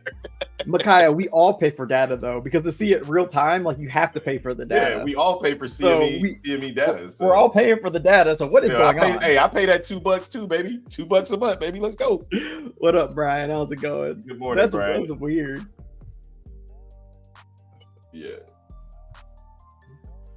I mean, but that to me, those are that's not a reason to like TradingView because it gives 15 points of data difference like that. I mean, that to me that's so irrelevant in regards to why I trade or don't trade TradingView. You know what I mean? Like like of all of the other things I could be worried about, like whatever. Like, I mean, sometimes TradingView doesn't line up with bookmap by like a point. Like, does that point really matter? No, that's me. Facts. Bro, we couldn't come, like, these bulls are so eager to buy. We couldn't even come back down and retest like a larger demand zone. Like we're literally just, if you can find a 15-minute demand, that's basically what you need to play off of, 15 or 5. These bulls are so hungry, like they're not giving anything back. Neither one of those work. What do you mean?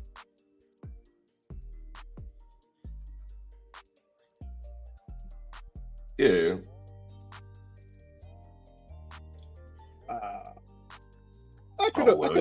You could definitely long on the pullback. That was the perfect pullback to long. That was a perfect pullback to get long, and it was a perfect pullback to short. I mean, it was a perfect. If we shorted originally at 49.21, we would have already been done with the trade, and that's the only thing I regret from the trade because I called it out. I knew it was coming, and I still hesitated and didn't take it. That's the only thing that I would say I regret.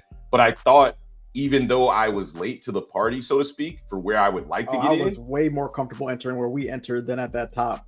I wasn't. I wouldn't say I wasn't uncomfortable with either position, to be clear, because I feel like we entered at a resistance zone, at a supply zone both times.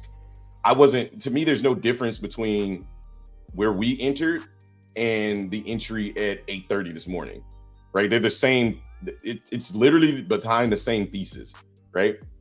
There's no difference. Our entry that we got in today was based off of a change of character or a break of structure and a retest.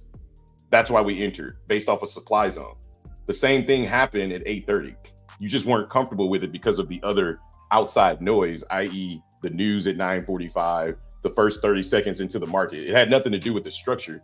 You explained exactly why you were uncomfortable with it. But yeah, I wasn't uncomfortable with it. I just to me, I should have just taken it because I knew. Yeah, it was beautiful.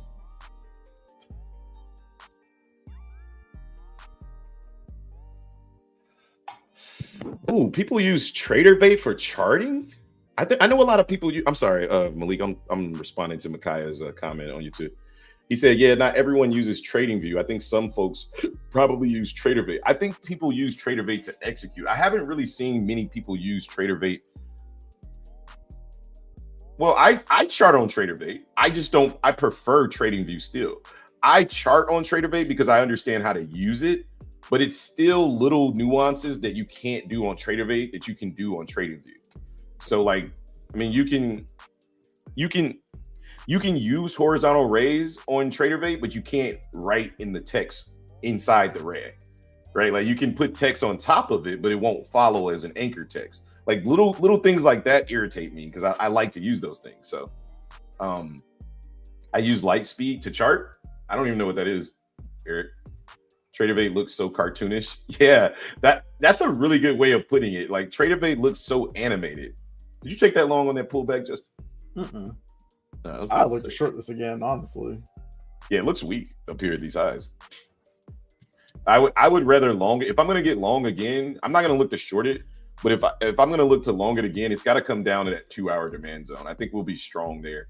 I think it's like Micaiah saying, maybe we hit the 700s and then come down on NQ because that's where we're at right now. TraderVate looks, yeah, I feel like that's the best way to understand TraderVate, or to define TraderVate, which is cartoonish, because I think they purposely make the candles jump really cartoonish because it emotionally F's with you a little bit, right? So, but yeah, for me, my day's not done, but I'm feeling more like I want to pack it in, right? Not because I'm exhausted with trading, just because I have too much stuff to do in real life beyond trading. So for me to get bullish, this thing's got to come down to retest NQ 671 level. I'd be interested in longs right there on NQ. And then for ES, I need us to break above 49.24 and then come back to retest. That's where I would be interested in longs. But NQ's already broken above structure at 696. So if NQ comes back down to 670, I'd be looking for shorts. Oh my God. What? The tweet? Bruh. No. Oh, what? Look at my You said look at NVIDIA? Oh my God. What the? Oh my goodness, guys. Just I have it on the screen. I have it on the screen right now. My God. NVIDIA, Microsoft, and Google are all losing their ever-loving minds now. You still want to short this? No. Oh, let me see these stocks are doing. Oh, he's like, yeah, I'm interested in short this. I'm like, okay, you might want to take a look. Oh my goodness, they are ripping right now. They are tearing it up. Wow. For every single day, NVIDIA and Microsoft, I swear, damn near make a brand new high. And now Google's about to break its all-time high as well. Yeah. NQ all-time high broken. Let's go. 713. Yeah, I mean, I already had it broken. So whatever, Justin. We're not talking about you. Goodness gracious. No, we always are talking about me. We're also talking about Malik too because it already broke. We're in the future, okay? Me and Malik live in the future. Y'all just in the past. It broke mine too by a half a tick. 71650 is the high of this candle. Mine is at 716. So shout out to NQ. I mean, whatever. So I'm gonna come out with. I think I'm gonna come out with 2 videos today. I'm gonna come out with my journey video, and I think I'm also gonna make a video on. I think you should make a video about dissing ICT so you can post it on your channub.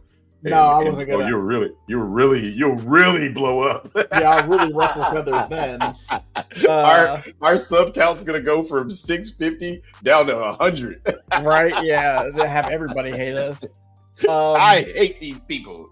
Really, the opposite will happen. We'll probably blow up because people love controversy. They do love controversy. We'll probably just blow up. It's just distasteful for me. It's not my thing.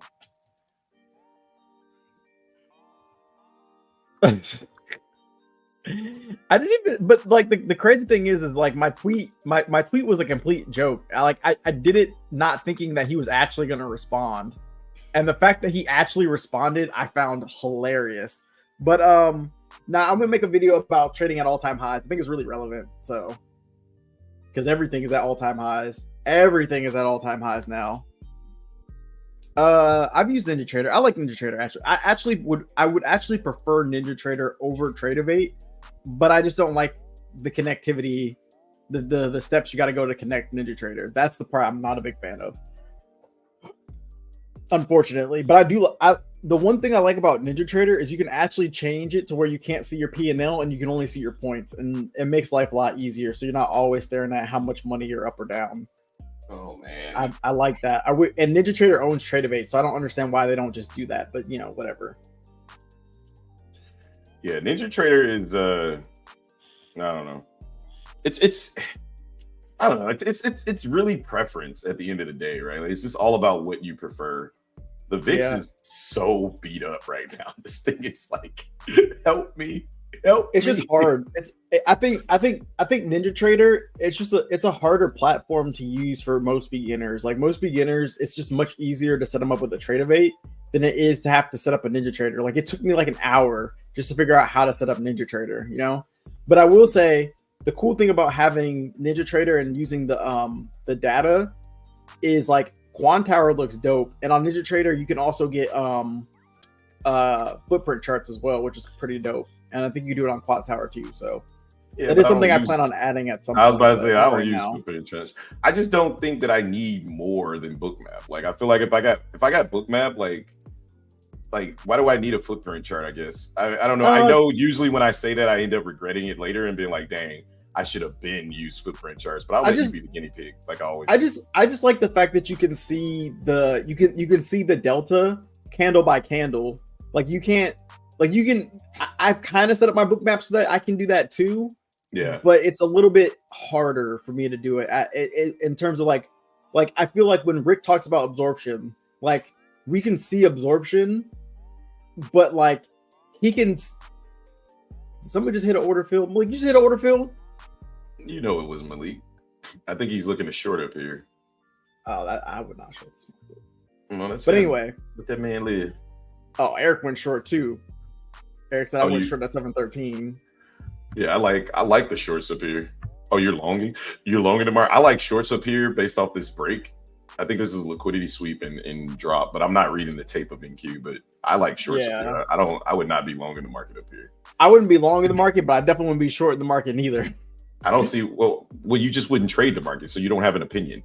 That's basically, if you're not going to short it and you're not going to long it, then why are you even giving an opinion? You wouldn't trade the market. You're damn right. For my opinion, one that's actually going to be something that you can act on, I wouldn't long the market up here just because I'm looking at this as a potential head of the head and shoulders, the shoulder being put in at 713 and the potential head being put in at 724. Based off nothing but skepticism on the 30-second, just the way that we're coming up here just doesn't give me warm and fuzzies. We haven't broken any structure down to support my thesis, so I wouldn't actually short, but if I had to choose between the two, I would short up here. Yeah, there's a lot of liquidity above. I think his thesis is a break and retest of all-time high. I think that's what his thesis is. You long the market though, right? Yeah.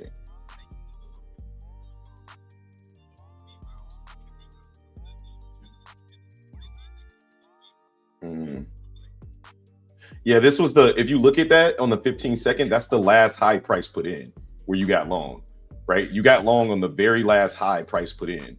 And now the next thing that price is doing on the 15-second is putting in a higher low, right? So therefore you're in at the potential change of character here, right, to the downside. So right now price needs to for your trade to work out, price needs to start trading above 723. If we continue to trade below 720, this market's coming down. I will say though, Eric, I think I know why you went short, and that's actually really smart. If I was going to short NQ, I would be using ES to short NQ because ES is at an area where we could potentially reject. And if ES is going to reject, more than likely NQ is going to reject as well. But like I said, at all-time highs, once we break all-time highs, shorting is officially off the table for me. Like, I'm not shorting the market until the market sells off, comes back up, retests an area, and fails. And then I can look to get short off that retest. But I don't want to short the market when it's breaking all-time highs, because then you just fuel the rally that much higher. So that's why I'm against shorting the market. I'm against longing the market too, because it's not on a pullback. And like Hobbs said, what the what you mean at this area you're against longing the market? Yeah, I'm against longing the market at all-time highs. I thought you were saying I'm against longing and shorting the market. I'm like, well, no, you need to go play golf. No, there's scenarios where you can long and short the market, but it's just like your trade is going to work out in the league because we're so bullish and because we're at all-time highs and because people are going to be trying to buy, right? Or his trade is going to work out because we retested the low after we broke a high. Or that, right? The market's going to move the way it's supposed to move, but at the same time, it's like it's hard to be a seller at all-time highs, even though it feels like it's the right thing to do, because it's like, oh, we're at all-time highs, we can't go any higher, right? Like, people are going to want to take profit. It's like, no, it's not true. So, well, I think again,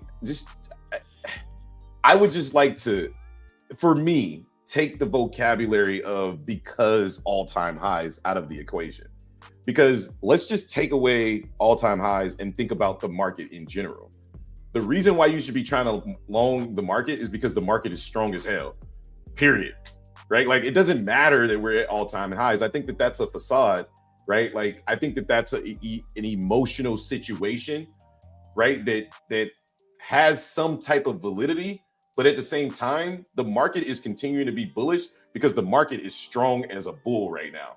Every single tech sector, although the level where it is at all-time high, even if it was at the all-time low and starting to be extremely bullish, it would be hard to be a seller, right? Because the market is so strong. Since October, this market has been rallying at a level that we haven't seen ever, right? Like, these are rallies that we haven't seen ever, right? So like, we've never seen, a stock start off the year that after being up 40%, start off the year up another 20%. NVIDIA is showing us something that we've never seen. It's almost like being around in the stock market when the internet bubble came along, right? When the internet bubble came along, I guarantee you, Apple, Google, all of these other companies and everything else in the market was just going crazy because the market was strong, not because we were at all-time highs. You see what I'm saying? I guess that's my logic behind it, right? Well, for me, it's more of a psychological thing. Like, you can take because we're all-time highs out of your vocabulary, but the average trader ain't taking because we're at all-time highs out of their vocabulary. True. I would give that. Yeah, I would give you that. I'd say that for sure. Because of that, most traders are going to be like, okay, we're at all-time highs. How much higher can we go? I want to be in early to get the short, because and it works, because in my brain, I would think the same way. Like, okay, we've rallied so much that when this short hits, it is going to be the most dynamic sell-off you've ever seen. And they're probably right. It probably will be, but they don't know when it's going to be. So at that point, they're just timing the top, right? And like we talked about earlier, and like Pop was saying earlier, all you're going to do is run out of tokens trying to short, and the market's going to keep going up, and up. Well, and when the market does decide to turn around, you're going to be out of tokens to play it, right? Well, I would say that that's true, but you shouldn't avoid setups to short the market. I.e., I'm not going to eliminate. Well, let me finish. I'm not going to eliminate like shorting out of my vocabulary because the market is at all-time highs. I guess that's what I'm arguing. Is like, for instance, this morning, right? I'll journal this as a missed opportunity for a short or a trade because of the area where we were and what price did at this area, right? You weren't interested in the shorts until we came down all the way down to like 49.17. But why were you interested at the shorts at 49.17, but not interested in the shorts at 49.22? Your psychological block is what I'm saying, which is what caused you to ignore the shorts at 23. Go ahead. In my opinion, it wasn't a psychological block. I wanted to wait for the structure to break to make sure that But the structure did break, though. Huh? The structure did break. Yeah, it broke at 18, and then we came back and retested it because we made a high. We came back and made a lower high. We broke that structure. It broke again at 17, right? The structure break, the original structure break was at 49.2075. That was the original structure break. The retest was at 49.2325. Right? That was the break and retest. That's what I'm saying to you. Wait, what? Oh, but see, again, we look at the market differently. You're looking at this right here, right? Like you're looking at this. I'm looking at the last time the market put in a high, right? The last time the market put in a high, right? Mm-hmm. The next time it came down, we broke the previous low. If the market goes back up, so where was let me finish. Let me finish. If the market comes back up, which is the retest, if the market comes back up and fails to put in a new high, that is where you want to short the market. That's my theory. Where was the low for you? The low for me was the lowest point of price. Again, you're looking at price on a 5-minute time frame. You have to go down to a lower time frame to understand what I'm saying to you. Right? So go down to the 30-second time frame. Yes, go down to the 30-second. You'll understand what I'm talking about. I can't show the 30 seconds. I don't. Okay, well, go to TraderBait and look at your 30-second. You're talking about right here. You're talking about right here. This. Yeah. That's to me, exactly what I'm talking about. Yeah. To me, I don't view that as being the low. I view the low as being all the way down here at 16. 16 was the low for me. Again, and so that's why I had to wait. Okay. Well, again, like I said, we view the market differently, but at the same time, the market's making higher highs and higher lows. Just because you deem a low that was clearly made, right? Like there's no argument that there was a low there, right? But you're basically saying, well, in my opinion, that's not the low that I look for. Okay, yeah, but that doesn't like the low was made, right? So if your argument is, well, I only deem significant higher lows and significant higher highs, then I can't argue with that because that's your opinion. But the fact is, right? Like the fact, because I don't argue opinions, I try to argue facts. The fact is that the previous low that was put in, the higher low that was put in was broken. You may not view that as the previous low, but that's not the fact. That's your opinion, right? But the fact is, because the market deals on facts, the market broke structure, right? The previous low is the structure. The market broke structure even on a smaller time frame at 49.20, 49.2125. Once we closed below that structure, the shorts were valid, and we didn't put in a new high. The shorts were valid. That's all I'm saying. Yeah. So, well, we can agree to disagree on that one because I oh my god, but it's all good. Again, you view it off your opinion, so you can always view it differently. This is where we struggle to agree or disagree because I'm giving you facts and you're giving me your opinion. But your low was an opinion because if I don't look at that as a low, then that's your opinion. That would be an opinion. Justin, is the sky up or down? That's different. No, it's not. No, it's because not different. You can't the sky up or down? You can't view that way because somebody might not view this as the low. That would make it not the low. That'd be a fact. This is not a low. This is just a part of the uptrend that we were in. That's all. This was the low. This is a part of the uptrend that we were in. We came down. Justin. Okay, so what? Okay, all right. So what happens inside of an uptrend? Huh? When you say that was a part of the uptrend that we were in, what is happening to price inside of an uptrend? What is price doing inside of an uptrend? It's making higher highs and higher lows. But this was but you're looking at that. No, just let me finish, please. Okay. If you're agreeing that inside of an uptrend, price makes higher highs and higher lows, then how can you disagree with me when I identify inside of the trend that you just identified as higher highs and higher lows, and I say when that low, the previous low inside of that trend is broken and we refuse to go higher, that is a character shift. You may not view it as a character shift on a higher time frame, but on a lower time frame, there is 100% a character shift. Because this wasn't a character shift for me. It's not even a character shift on the 1 minute for me because we didn't break any. I'm not talking about the 1 minute. I just explained it. I'm not talking about the 1 minute. I'm talking about a time frame that you're not looking at. Or the 30-second. It doesn't matter. This candle looks the same. It's broken down into a smaller candle, but either way, it does look the same. It looks the exact same. The candle might look a little bit different, but you can still read it without going to the 30-second. This candle, all that this candle probably has is it's cut in half. And there's Did probably you just say probably? Here. Did you just say probably and you can for sure read it? Did you just say probably and then say you can for sure read it on a smaller time frame? It probably does this. What do you mean probably? I'll go to the 30-second chart. Okay. Where is this? I just told you. I've said it multiple times. It's at 49.21. Okay, exactly. And at 49, wait, no. Yeah, at 49.21, there's one red candle, one doji candle, and then there's one candle that pushes up and then has a wick.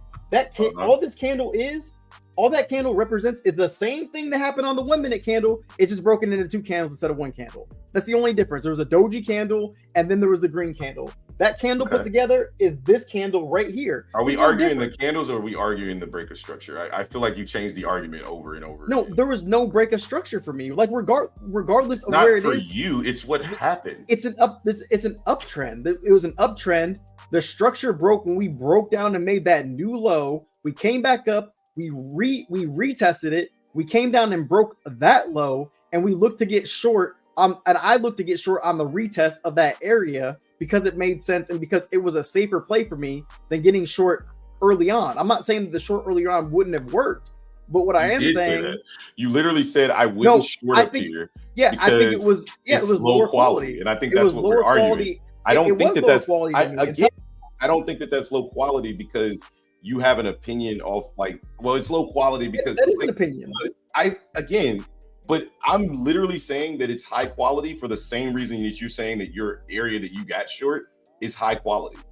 Your area that you got short is high quality based off a change of character and a retest. Yes. Yeah, but what's high quality to me doesn't have to be high quality to everybody else. I didn't say that it had to be high quality. I'm just literally discussing what you just said. You said that it's a high quality, it's a low quality short, right? It's a low quality short to get short up there. But you also believe that you would rather be short at the high point as opposed to getting short in the continuation. Today, you shorted the continuation. But yesterday, you just said you would rather be short at the high point. How do you ever plan on getting the high point if you don't believe a change of character happens until the continuation? In this sense, being at all-time highs, it's not about, see, there we go. And there we go. That's the part that I don't feel like has any relevance. It does have relevance. How does the bookmap know? Does bookmap know when it shows up in a rejection, right? Let's just take the candlesticks out of the charts, out of the conversation for a second, right? I'm just gonna share my bookmap screen, okay? Just take all-time highs completely out of the conversation. This is why I said the all-time high conversation, like it bothers me a little bit because it's like it changes the way you trade all of a sudden, right? If right, like I feel like you're changing the way you trade because we're go ahead, Malik.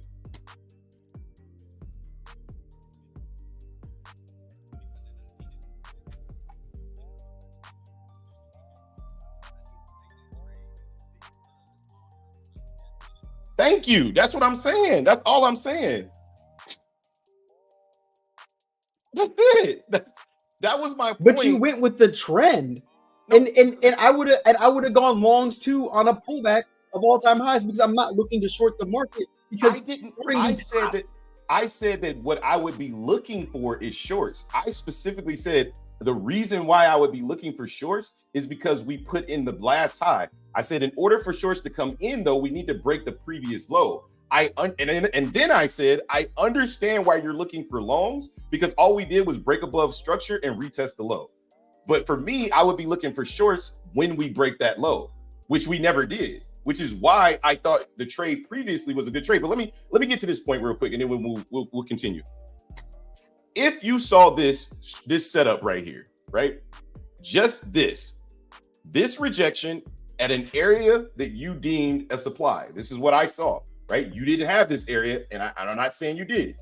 But once you saw this rejection right here and this aggressive, these buyers being trapped right here, right?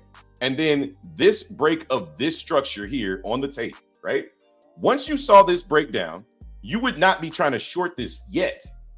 However, correct me if I'm wrong, but once we came back up here and you saw the CVD diversions or whatever, like I don't even know if it's a diversion, but it clearly is. Price is going up while the CVD's dropping. This is your trade right here. But the idea, let me finish. Let me finish.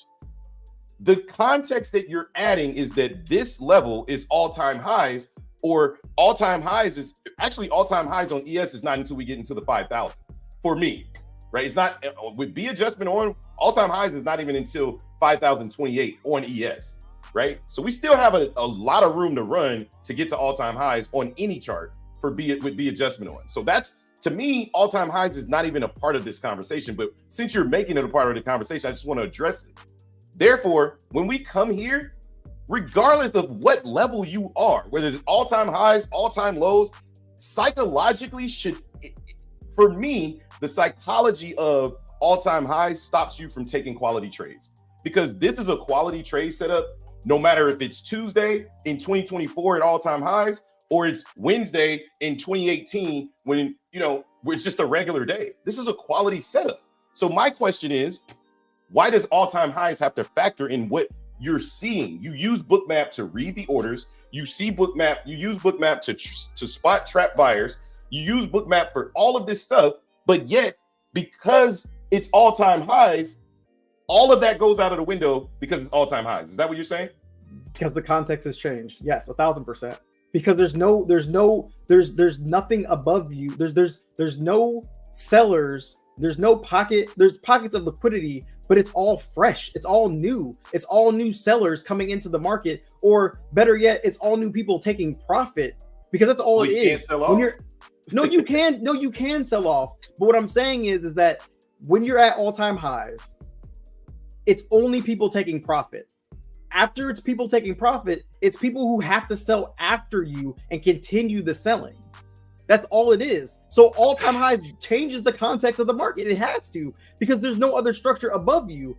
That's exactly, I'll give you a point. That's exactly why the dude Justin, he's not trading right now, because he's waiting for more context to be in the market, because of the fact that at all-time highs, Justin, I understand. Again, you do this thing where you shift the conversation. I'm not shifting the conversation darn well. You asked me a question and I'm answering your question. I said, does it change the way you trade?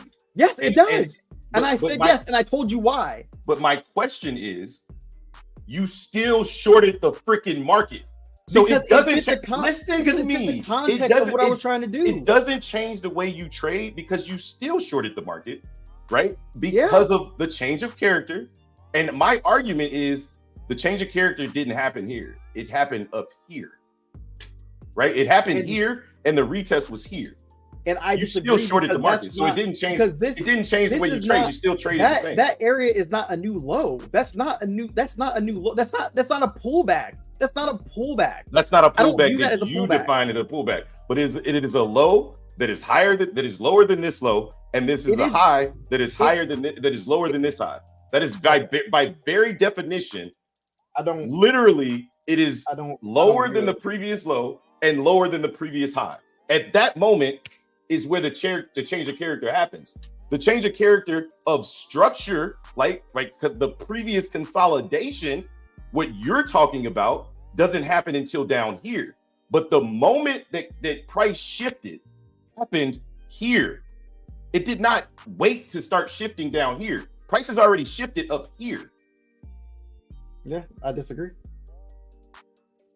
Again, I don't think it's a pullback. I don't view that as being a pullback. That's just price. I did not call it a pullback. Continuing. What did I say? But that's what the low is. When we go up and down, those are pullbacks. Those are pullbacks, and we go higher. You pull back, and go higher. No, this is what I said. Listen to what I said. Listen to what I said. I said price changed character because it failed to put in a new high after putting in a new low. At this moment, that's what happened. Price was making higher highs and higher lows. It only does this one time in the trend before it continues back up. The pullback happens, right? What you guys are describing, I'm not talking about this as a pullback.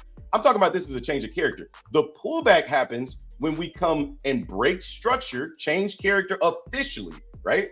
Officially change character is where you're talking about at 49.17. That's the official change of character. But the moment that price stops making higher highs and higher lows and shifts to the other side and puts in that first higher high or lower high and lower low, that is the shift of structure, right? I understand why you waited and why you wanted for price to pull back. But to say that it's lower quality when you're risking less and you're being rewarded more is just factually incorrect. That's what my point is. Well, I would say risking more, not necessarily. I wasn't really risking more. I could risk 4 points. I might not be risking the high. Yes, you're right. You get a bigger reward because you're shorting at the top, which makes it higher quality. That doesn't necessarily make it higher quality. It does. Because if you're risking less and making more, how do you define quality?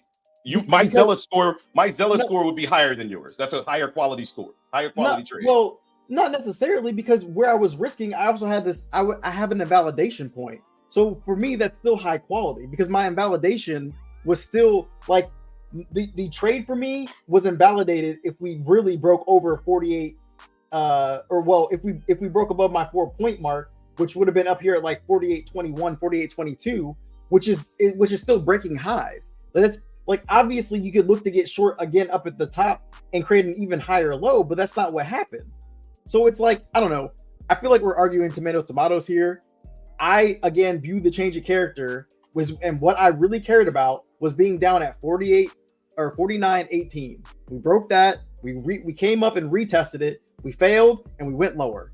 That's why I did it. Even with the stupid little smart money concepts, it has, like, you can put it on there and it doesn't have anything. Don't call it stupid. Don't call it stupid and then use it as a reference for your argument, please.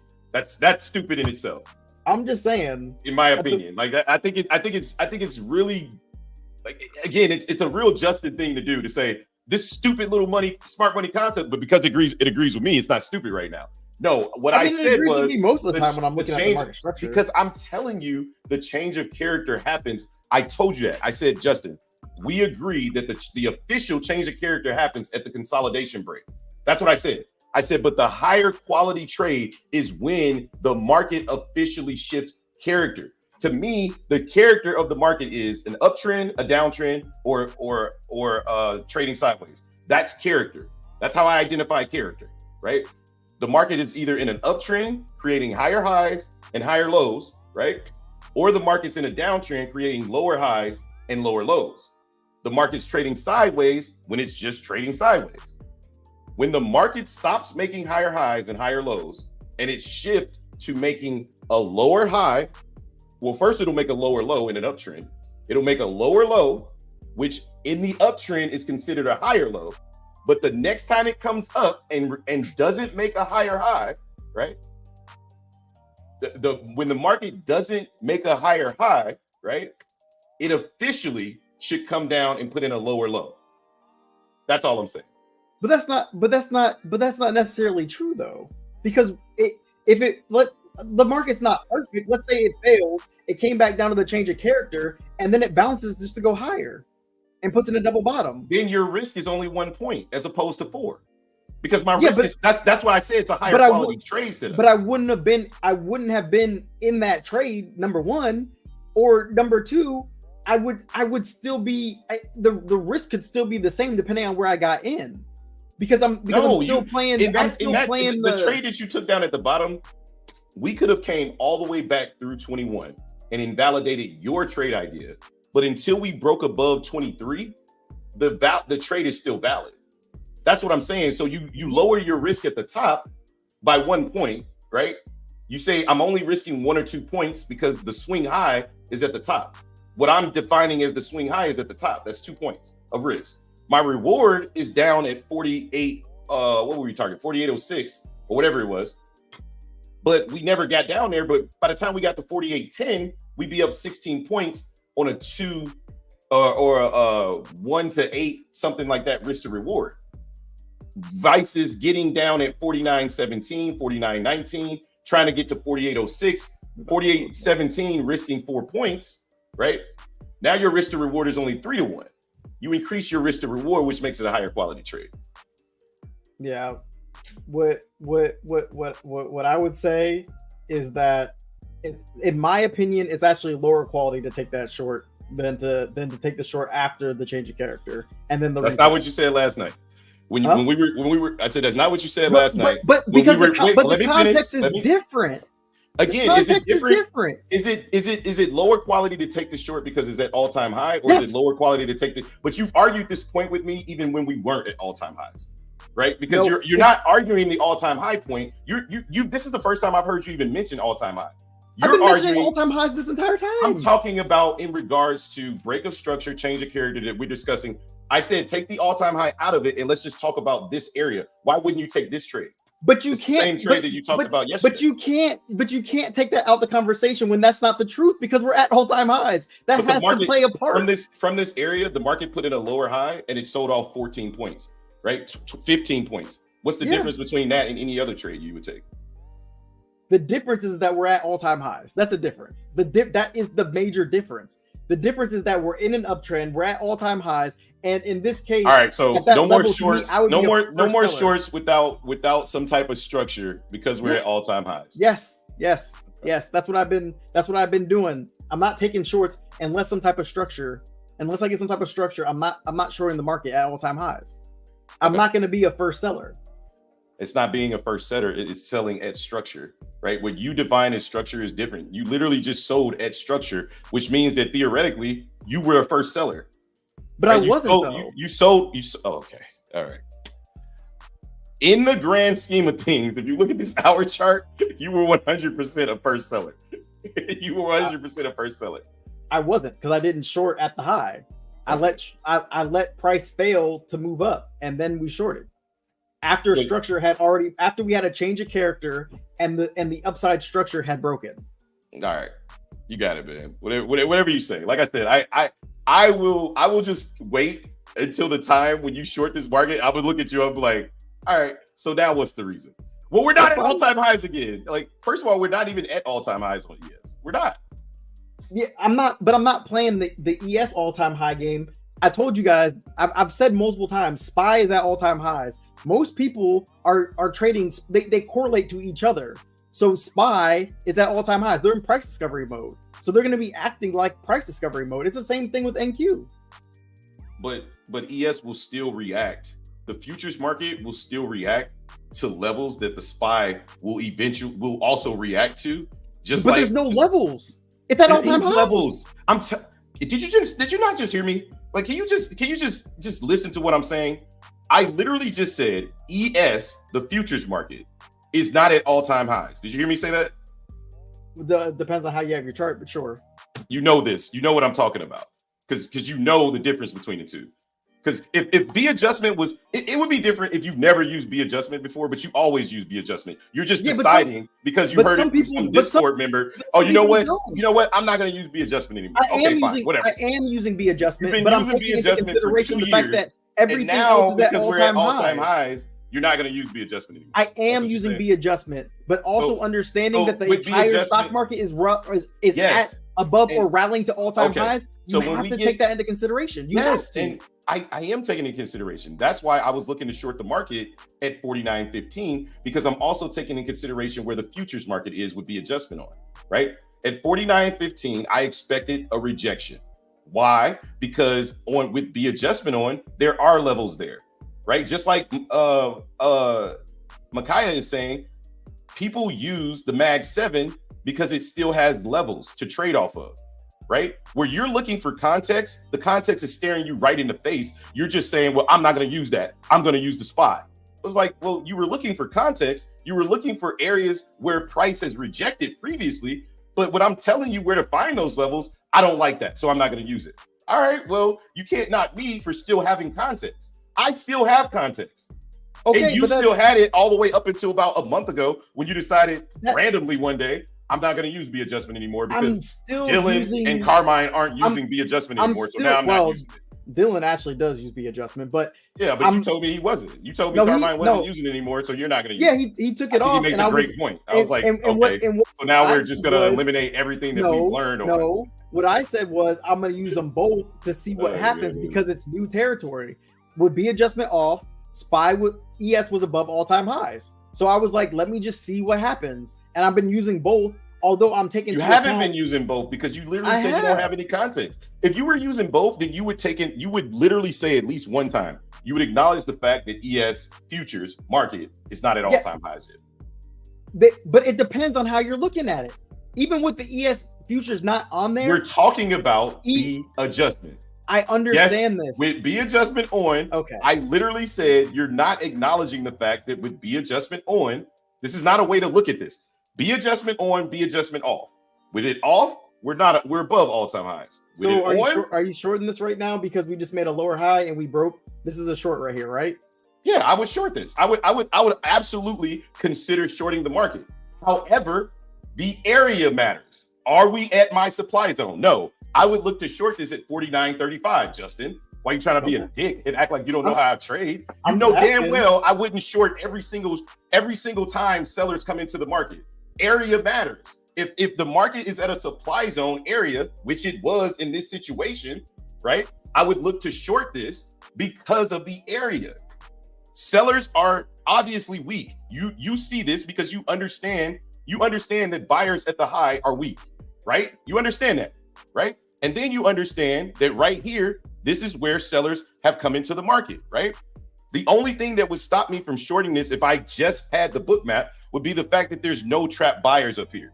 But could this be a potential short? Absolutely. Why? Because the market came up here and was making higher highs and higher lows. And right here, it put in a higher low.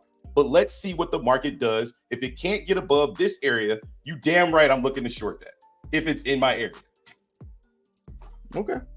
Well, we can have a difference of opinion. No, because if it would have went the other way, you'd have been like, see, and you would have got took right here. Okay. No, I don't care that the market's coming down.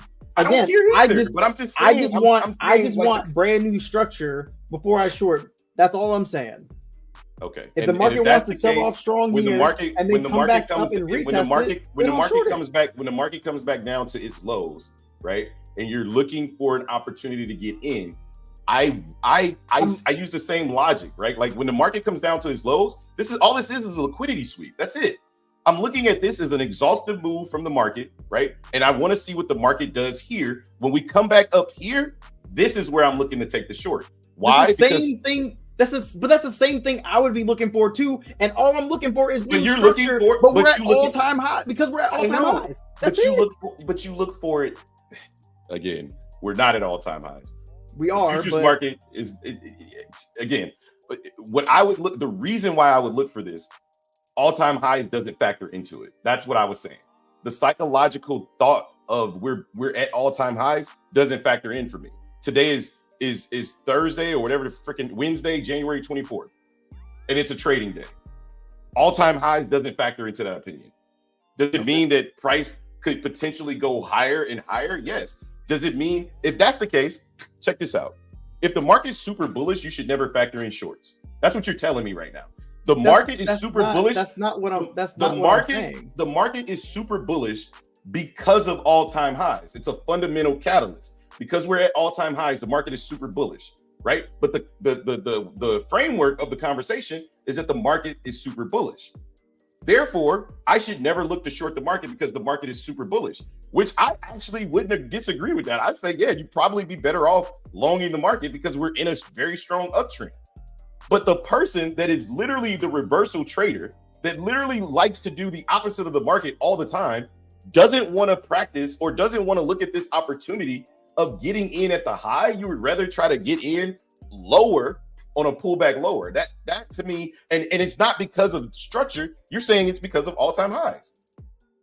I think that's weird. I think in the past you would look to trade this, right? You would look to trade it. The same reasons that I would look to trade this, the entire year that I've known you trading supply and demand, that's why I'm baffled.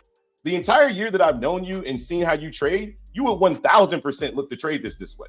But because we're at all-time highs, you don't want to anymore. I'm like, okay, well, I mean, I Well, guess if we're at all-time highs, then I guess we can't short. How do you find supply zones at all-time highs?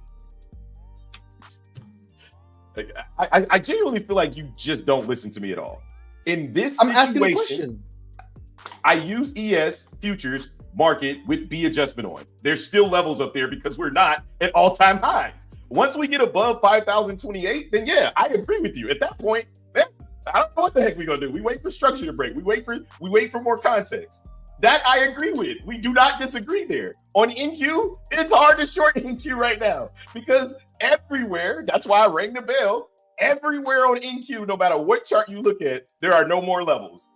Gone. But that's not true for ES, which is the context of my argument. That is not true. I can show you on ES futures market where there's still levels with B adjustment on. Until those levels are gone, then yeah, like I agree with you. But that's not the case. I told you levels on my top-down market analysis video that you were there when I recorded.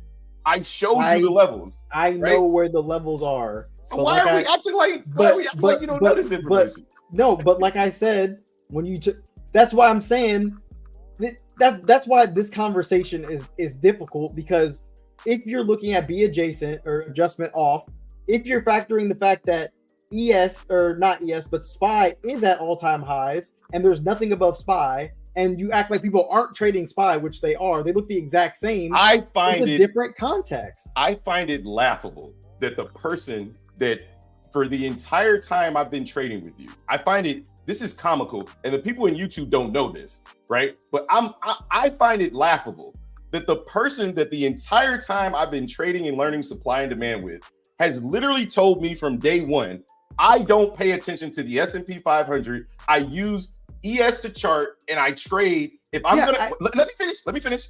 If I'm going to trade the S&P 500, the SPY for options, I use ES to chart because the ES tells me more information than the S&P 500. That same person is now telling me, well, because the S&P 500 is at all-time highs, the ES futures is irrelevant information now. I'm confused. I'm not saying that it's not irrelevant. The reason why I chart ES is because the liquidity overnight is much higher because it's got everything. It's got all the liquidity, including B adjustment, which the S&P 500 doesn't have the option for. Right? So if you're going to say it has everything, use everything. It has B adjustment. It does have B adjustment, but that doesn't necessarily mean that B adjustment is right, though. All B adjustment does is just close the gaps. What? So you mean to tell me you've been literally charting with B adjustment on every single futures chart for the last year, and now you're telling me, well, I only charted it because it's only right like 60 or 50% of the time. That's not what I'm saying. The point is, all I'm saying is I'm taking into account that SPY is at all-time highs. That is. I want you to go back to explaining to me what you meant by saying it doesn't mean B adjustment is correct. No, what I'm saying is that B adjustment just gets rid of the gaps. That's it. The gaps. No, it doesn't. Yes, it by does. very definition, that's not what it does. That's not what it does. Read the definition of B adjustment. That's not what it does. B adjustment gets rid of the gaps. Read the definition out loud to the people, because you are the main person that likes to Google stuff. Adjust for contract changes. That's what it does. Okay. The contract changes. Nowhere in there does it say get rid of the gaps. Adjust for contract change means it averages in pricing when the contract changes come in.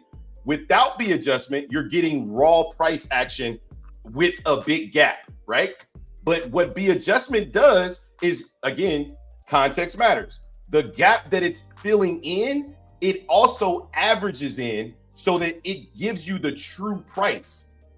The true highest point with all of the factors, with all of the contracts factored in, B adjustment gives you that price point. Without B adjustment, you don't have that price point because there's no math being done. There's no averaging being done. That's the part that you're missing. Well, read the definition of B adjustment and then come back and talk to me about it. Just go read the definition and then tell me. No, you don't. You said it closes gaps. It doesn't close gaps. It does close the gaps. Closing gaps mean the price should be the same on both. No, it doesn't, because if that's all it does, if that all it says is it just fills in candles and closes gaps, then the price should be the same.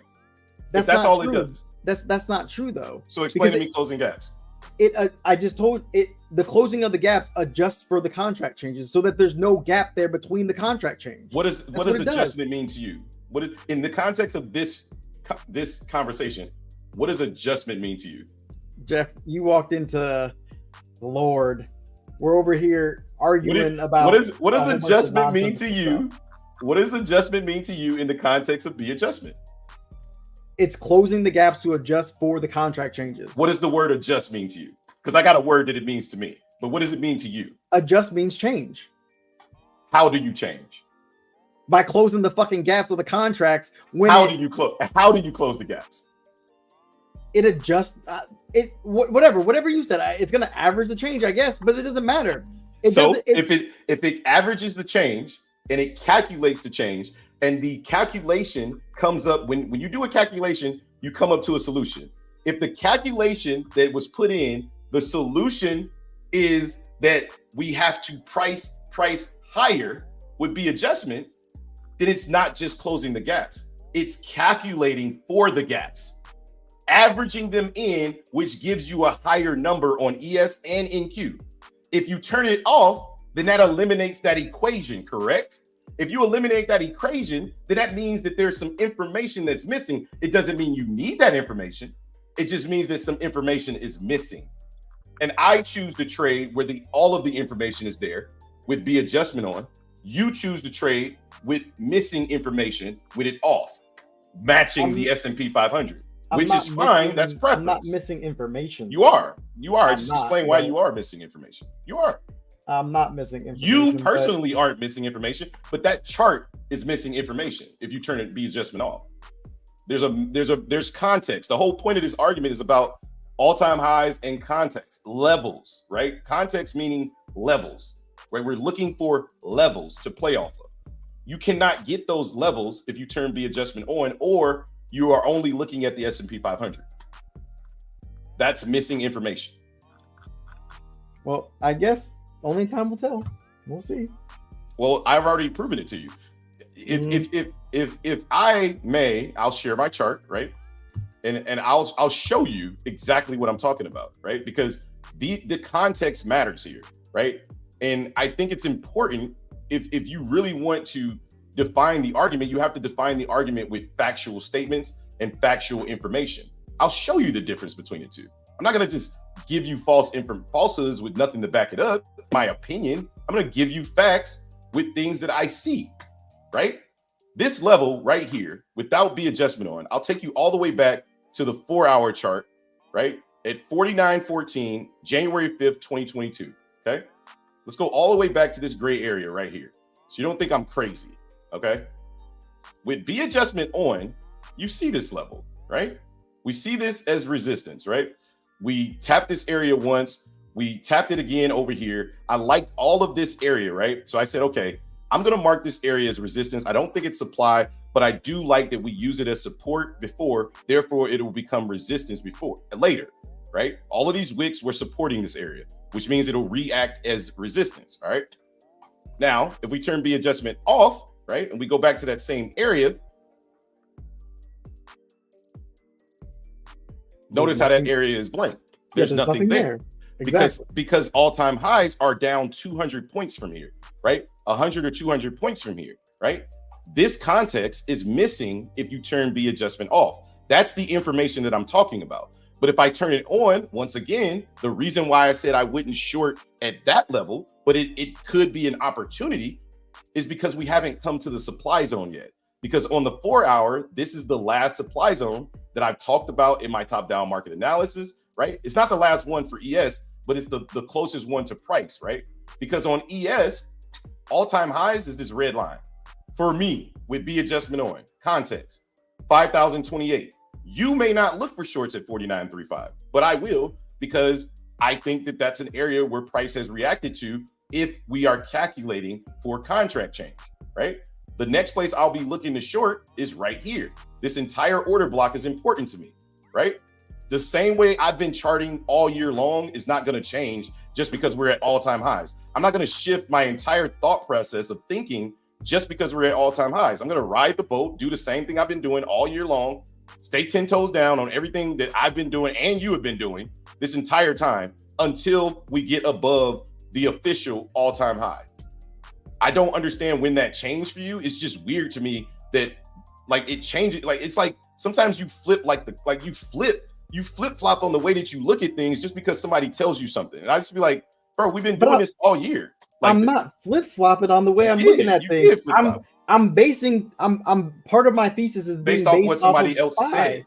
No, nobody said this. SPY is at all-time highs. We can't deny that. Justin, the day that you came in and told me you weren't looking at B adjustment, who did you say said it? Yeah, I said that I said Carmine said he was taking B adjacent off because we're at all-time highs. I proceeded to say no. What I proceeded to say is that's interesting. I'm going to chart with B adjacent off and on to see how the market reacts. And yet here you are arguing with me that B adjustment isn't an all-time high.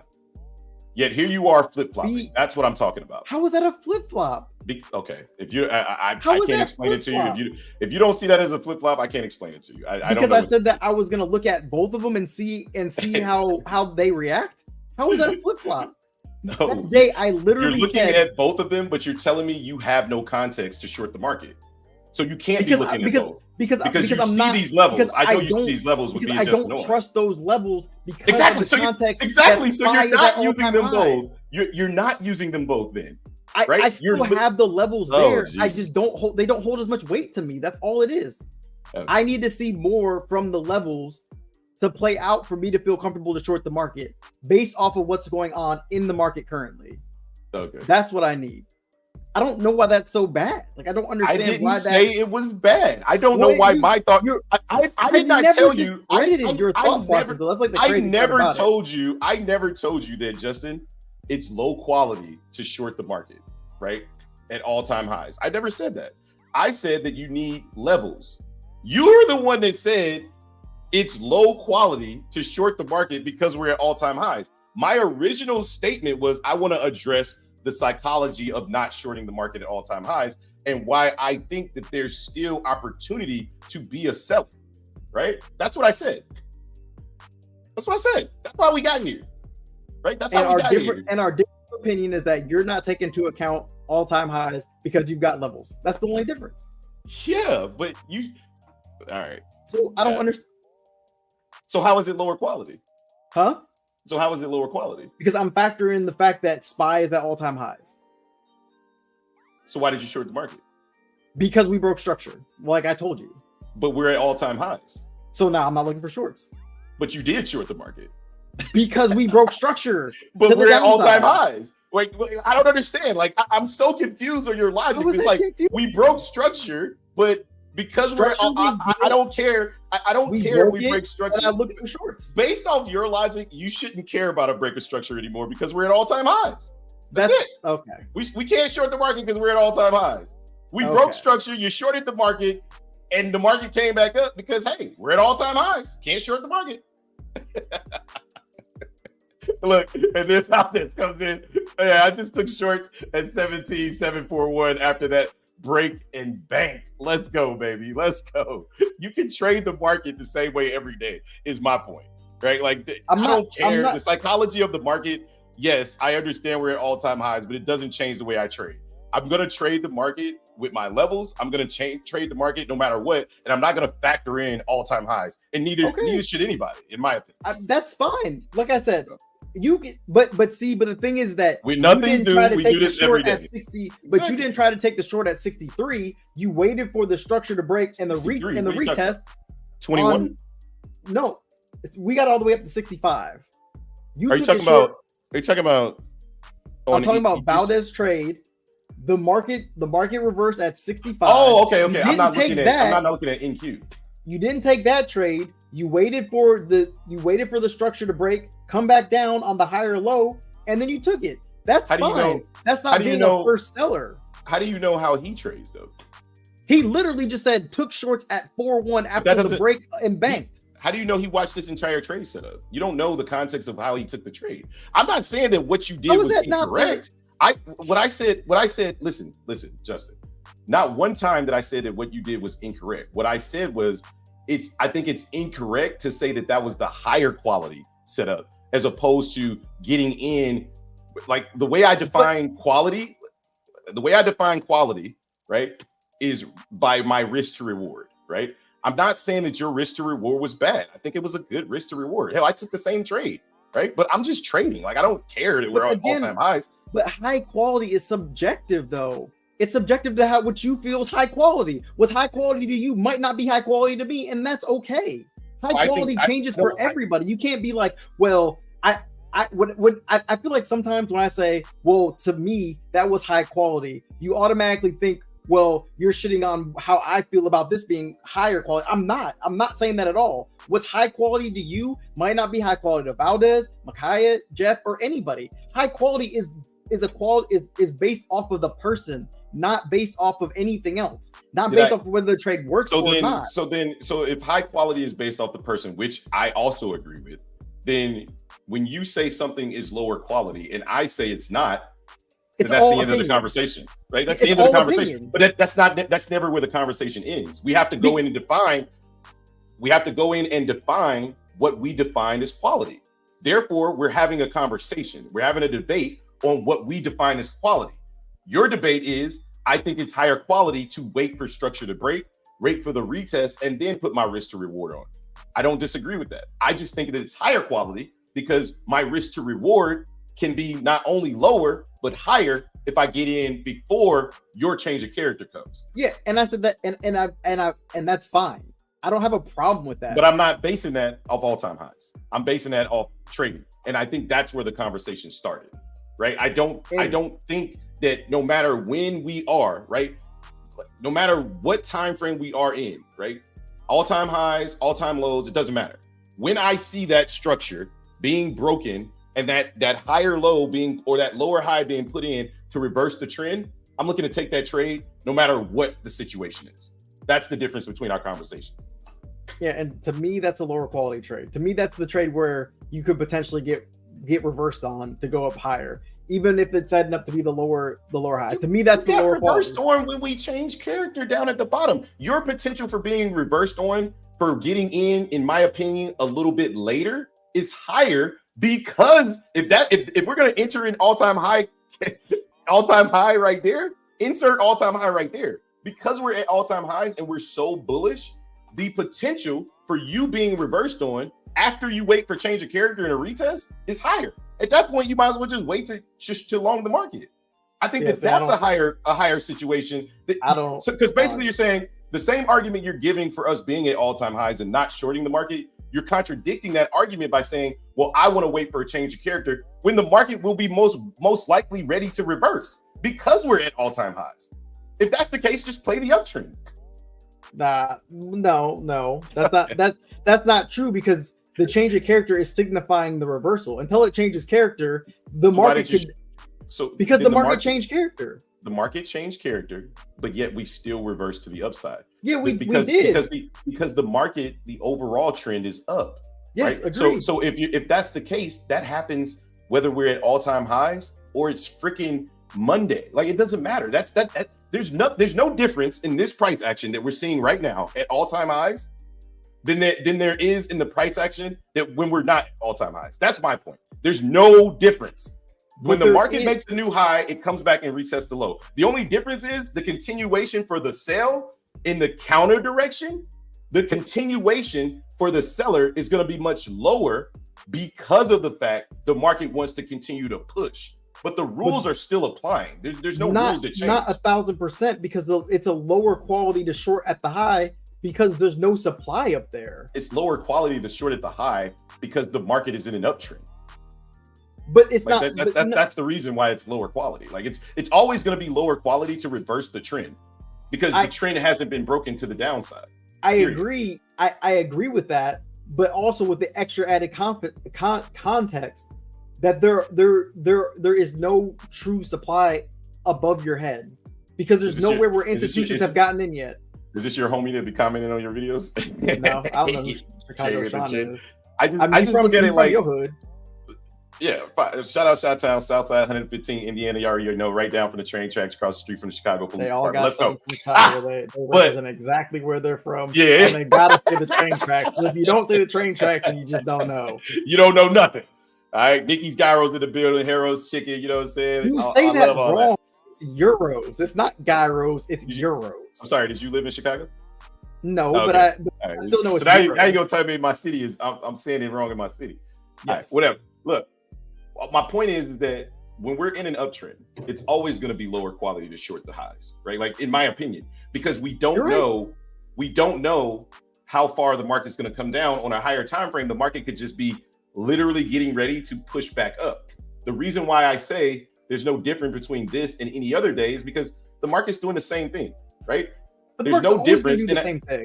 Oh my God! Then why are we having this conversation? Like because that was my whole point. But there's extra added context that's missing. There's no difference. The market is still the context of shorting the market. Okay, all right. I see what you're saying. I think I just got it. Let me see if I can nail this. All right. What you're saying is that because we're at all-time highs, and I'm not being facetious, I'm literally trying to end this argument because I gotta go. But what you're saying is because we're at all-time highs, right? And yes, you can short the market. You're waiting longer for that structure to develop so you can have something to short off of. Yes. That's why you're not necessarily afraid, but that's why you're a little bit more cautious to short what you would normally short because you're waiting for that development. Yes. Okay. So I understand that part. So then can you understand why at 49.21, based off my context from the futures B adjustment on, understand why you would want to short there. Jesus. I never questioned that. I'm taking things from a different context. What? You said it was low quality because you were waiting on the change of character or the structure to be broken first. For me, because I'm viewing this as being at all-time highs already. But you also said that you are using both B adjustment and the non-B adjustment, but you're not really because you're not even charting them because you say you don't take them in consideration. That's where I get a little confused because you say you're using it, but you're not. I take it into account. I mean, I have a daily supply zone right here that we bounce off of. You don't even care about daily supply zones. You look at 4 hours. Don't even try it. No, you look at 4 hours, 3 hours. You don't ever mark. I've never seen you mark a daily freaking supply zone in your life. I've had this daily up here forever. I'm talking about use it to trade off of. Smart hands. It depends. It depends. I don't normally. I've been trading. Nice daily supply zone. Look at. I mean, not normally, but 49.335 is the next level. This daily is beautiful. So it's up there, and it actually somewhat worked out. I just needed a little extra. I need a little extra sauce up here. You're being a little bit more cautious because of the context of the market, guys. Look, let me just be clear. Shape or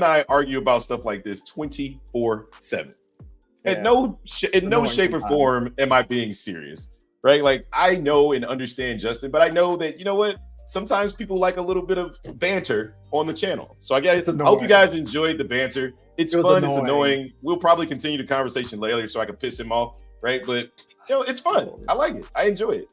But whatever. Get ready to short this market up here because breaking retests. I mean, we are looking pretty weak up here. I will admit that. Hey, while you talking, I was over here like I actually just might short this shit. I mean, hey, but I would rather us come up to 49.35 because that's where I think the true selling comes in. I think we consolidate here, bounce around, then we sweep the highs, go up to 49.35, put that head in, and then this will just be the shoulder. But that's just my personal opinion. That being said, I'm gonna get out of here, Jay. I don't know if you're gonna stick around. It's still 10:33. I'm gonna stick around for a little bit longer. I'll stick around till about what time is it? It's 11. I'll stick around till about 12:30. I'll stick around for about another hour, y'all. Yeah, no doubt. I'll try to be in comments if I can, or if not, I mean, I gotta take literally all the kids now because my brother-in-law, my brother's wife got sick, so now he can't watch the kids. So it's always. Anyway. Can't stop, won't stop. Anyways, man, y'all happy trading out there. Consider it new real estate. Agreed, 100%. I think price discovery mode is where we're at, right? Like, and that's why to say I disagree with Justin is in a nutshell, we agree. We just see things differently on how we get to the agreement. Because you look at my Twitter page, and I literally said, remember, the market above all-time highs is in price discovery mode. Don't fuck around and get discovered trying to short the market. So We agree. We just see we see these all-time overall highs things differently. That's all. Yeah. So, all right, ladies and gentlemen, I'll holler at y'all later. Don't give Justin too much crap. Justin, look to get long down at 49.06, baby. 2-hour demand zone. We get I'm not touching this market long until we touch some type of demand. I know, and I'm not touching it long ever again till we come into some type of demand. So I'll let y'all, man. Y'all be easy. Peace. All right, man. Peace. Oh, dang. Let me add this. All right, cool. That was weird. But yeah. It gets heated in here sometimes. Hopefully, I guess y'all enjoyed. I think this is kind of funny. We kind of got off the comments a little bit. Let's see here. What's up, Kayla? How's it going? I'm glad you like the debates, Hustle for Life. He understood the context. You can look to Mag 7 to get your levels. Yeah, I don't know. Right now, the only Mag 7 I trust is Nvidia. Nvidia, if we trust right now. Nvidia, and I think maybe Microsoft too. Because I mean, they're at all-time highs and they've been really propping the market up. You see, we're pulling back on Nvidia, we're pulling back on Microsoft, we're pulling back on pretty much everything right now. Who's winning? 3-point pullback, yeah. Get him, fire him up, get his blood pressure higher. And I was not flip-flopping. I stay 10 toes down all the time. Read all these. All right, cool. Yeah. All right. So right now for me, I'm just waiting. I'm gonna take this indicator off, but I just need for price to really just come back down to this 90-minute. That's really what I want to see right now. To be honest, the shorts are looking a little bit weaker down here, just looking at the tape. And we're kind of just retesting the prior high, so I'm just chilling. Got a little bit of a CVD divergence there. Looks like we're getting a inverse head and shoulders, to be honest. If you look at it, we got the shoulder, the head, and then a potential shoulder. So maybe look for this to break. I don't want to long the market up here. I want a more decent pullback down into this area. So we'll see. But looks like we're kind of holding. Oh, we did bounce off a 5-minute demand though, funny enough. Let's see. Yeah, if you look, where's my? We have a nice like little 5-minute demand zone right here. So we bounced off that, and that was in the overall trend. So came down, bounced off, coming back down. So maybe it looks like another long opportunity. The only issue though that I have with trying to long it here is that we're in the upper balance range of the most volume traded. I would much rather trade down here or like down here. I just don't want to. I don't want to get involved when we're all the way up here. It's normally a recipe for disaster. But we'll see. We'll see if this works though. See if this holds. But I'm not interested in longing the market personally. I got to be patient and wait till we come down. And just to be clear, I have no problem with shorts, but when the market is bullish, especially when it's rallying, I've just been bit in the ass so many times trying to short the market early that I would much rather allow the market to sell off and to show me what I need to see than to get the early entry. Because yeah, like that trade would work that time, but it's not going to work every time, right? So, but to Hobbs' point, you would have gotten a much better risk to reward clearly on this one. So, tomatoes is what it is. But pretty much just chilling now, just waiting to see what happens. Didn't you watch the video? By the way, I was just kidding. I definitely watched the video. Oh, wait, no. Oh, okay. Man, ICT, people who are in love with ICT, man, they are quick to the defense. Like they they really defend that man. Even when it's obviously like jokes, like they are quick. Like Jesus, it's like no sense of humor. Like it's like you insulted a prophet or something. It's like, all right, well, you know, whatever. He's the messiah of the market movement, I guess. Let's check on the stream. Let's check on the vote. See what y'all voted. 62% of you are bullish, 38% are bearish, 26 votes. Let's go. Make sure if you haven't already, make sure that you hit that like button and make sure that you subscribe. That way, you know, you can catch us live every single day. Wrong one. Why can I see? Oh, yeah, he's already gone. He's gone. I'm sure he probably didn't forget. Just text him. Ah, this is just boring. We just basically pulled a consolidation station. ES hasn't gone anywhere. Let's check NQ. NQ also really hasn't gone anywhere. To me, this looks more like price acceptance than anything else, but who knows? Maybe we come down further. Looks like we did a really good job retesting this high, though.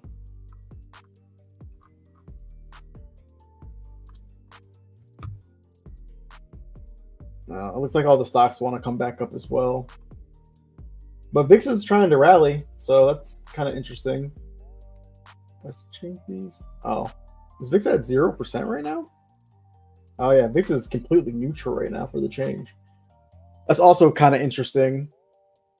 I would like to see VIX continue to fall if we're going to continue up, but it's almost like we make this one move and then we're just volatile, or we're not volatile. We're just chilling. The VIX is going up. Yeah, it's coming up. It's got 0% change on the day, but yeah, it's coming up. So we'll see what happens. This is the part where trading gets kind of boring. Like there's really nothing for me to do. I think longs could work here, but they're not in my plan, so I'm not going to take it. But they do look valid. They definitely look valid here. I'm not gonna bend, but it looks good. I may regret it as I'm saying this, but the volatility is just so dead right now. It's so dead.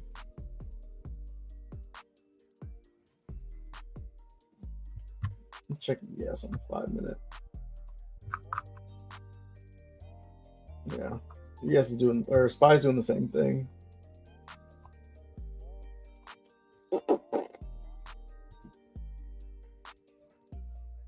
The market is just moving so slow. There we go. It's like we're just building. It's like we're building buys to go higher.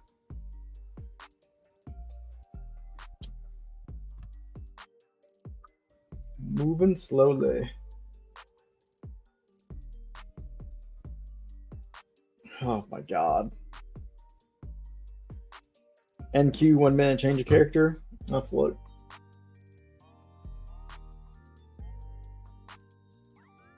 I'm talking about back to the upside.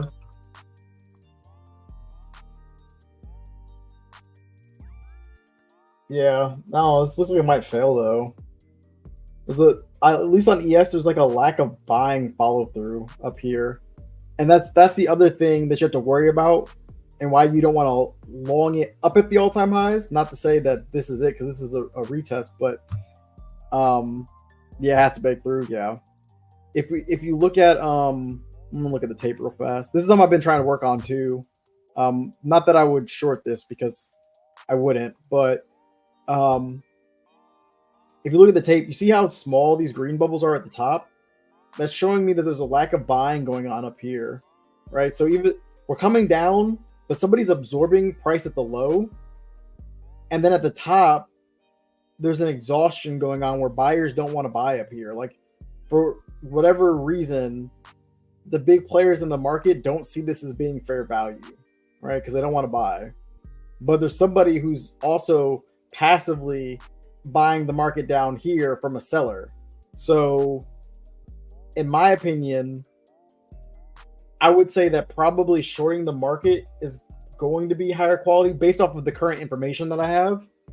As long as we can get below this passive buyer right here at about 49.21, 49.22, whatever this area is, right? If we can get below here and this guy doesn't absorb again, then we should be good to come down lower because there's a lack of buying. When there's a lack of buying, only selling will take over, right? But the longer we stay up here and we don't break this level, the more I'll just view this as price acceptance, and eventually we will push higher, especially if the guy comes down and he absorbs more selling down here. So again, that's why I say that, you know, being able to read the tape is it's going to be a lot better, and coming up with TCCs, hopefully I said that right, TCCs like this, to me, make it a lot higher quality. Because right now, I'd be on Hobbs side. Like, I think shorting the market up here is the better play, but it's only because of what I'm reading off the tape, right? It's not based off of structure of the market or nothing. I mean, I guess it is a little bit with the candlesticks and what we've been doing, because we keep rejecting this area, right? But you got to understand the reason why we're rejecting this area. Did he just say shorting the market is higher quality at all-time highs? Did he? At this current junction of what we're doing, with the fact of building structure here, yes, currently, I would, if I was going to short the market, I'd want to short it closer to here. But I would have to see us break below 49.21. Like, for me, it would be much better to let this sell off, get this buyer underwater, and then retest it, and then take the market short. I would much rather see that happen than to try to front run the shorts, because every time we come down here, we end up getting bought back up because there's a passive buyer down here that I think is buying the market. So I don't know. I mean, it's consolidation at the end of the day. This can break either way, but we're just building new structure here.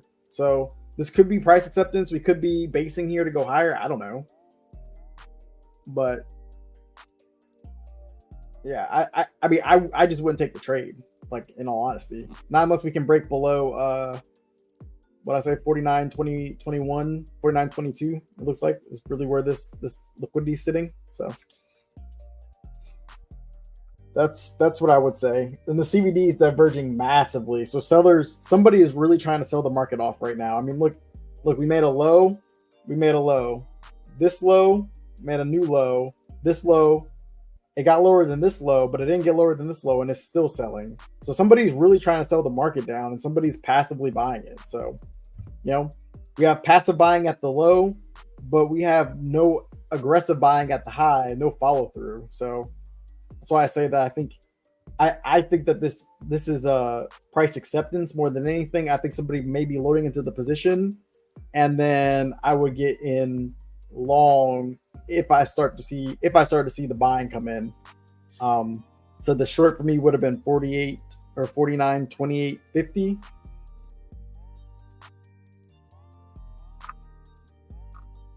Oh, so you would have shorted on this pullback right here.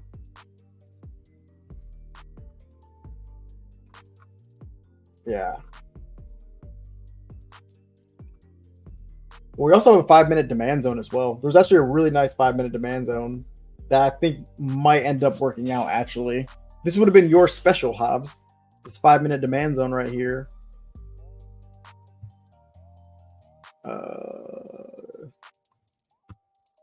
We had this nice rally we based, and then we rallied pretty aggressively. And then, look, we came back and tapped it perfectly. And now we're making a lower high here. So this would have been, this is your setup to a T. That's very, very beautiful. I think it's gonna work out. I think it's gonna play out really nicely. We got that absorption too. See, and that was the same price here. We got that absorption right down here, right in that 5-minute demand zone. It's perfect. I would just like to see now, like, I would have wanted to get long in this area, or I would like to either have gotten long down here, or you could have waited on the retest and gotten long in this area. It just sucks that there's been no follow through on the buying side. I just want to see that follow through. At this level, I definitely like longs better. Yeah, I think the long presented itself really nicely right here. And then speculating that we're going to break 49.31. So if you got in maybe like at 49.23, that's a nice little scalp move back up to the highs. You know, maybe cut like most of the position here, and then speculate that we're going to get up into like the 38s, maybe the 40s. I think it's a bad trade. Change of character. Yep. I mean, it's pretty much the same thing, except for on NQ, we just came back and retested this area. We retested the previous high, and now it looks like we're going to try to go higher. Because once again, we disagree, but the opposite way. For the short, that's why I'm laughing at your comment. I don't know. It's kind of hard to decipher through text, but I guess I bet like for me to short the market, I would have wanted to see this absorption get broken through. And because we didn't and we held it, I'd be more bullish than bearish here. And then we got the context of that 5-minute demand zone there too, which is really nice. It looks like it could play out. But all in all, I would much rather long the market down at the 90-minute demand zone, to be honest. That would be where I'm at. But it looks like this thing wants to go. Looks like we want to go. Go. See if we push and break all-time highs here. Or break the high, whatever you want to call it.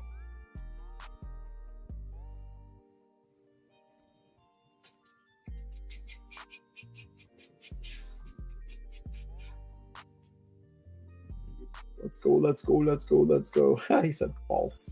Yeah.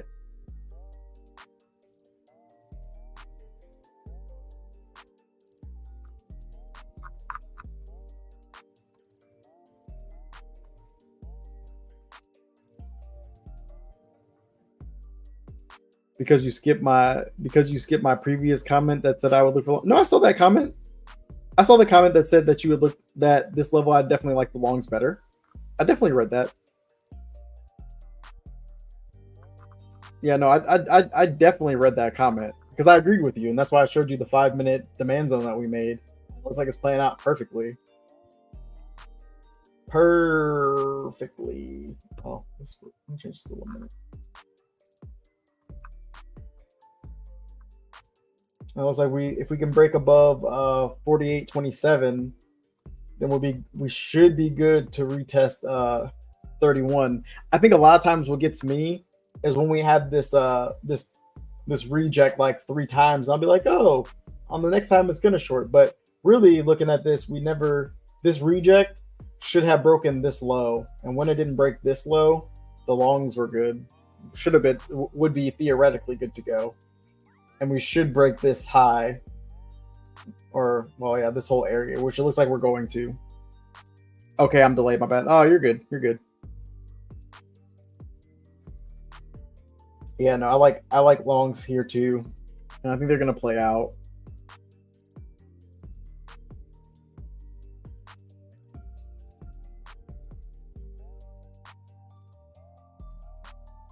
Yeah, this is perfect. Especially we got that really nice bullish action here.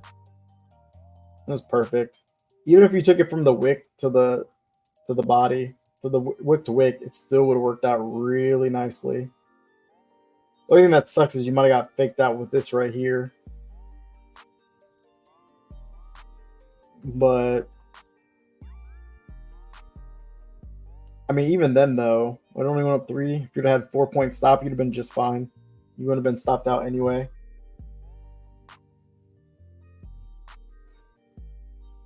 Well, let's see if we get the follow through. That's really what I'm waiting on. See if we can't get any follow through back to the upside. See if we can't break the high.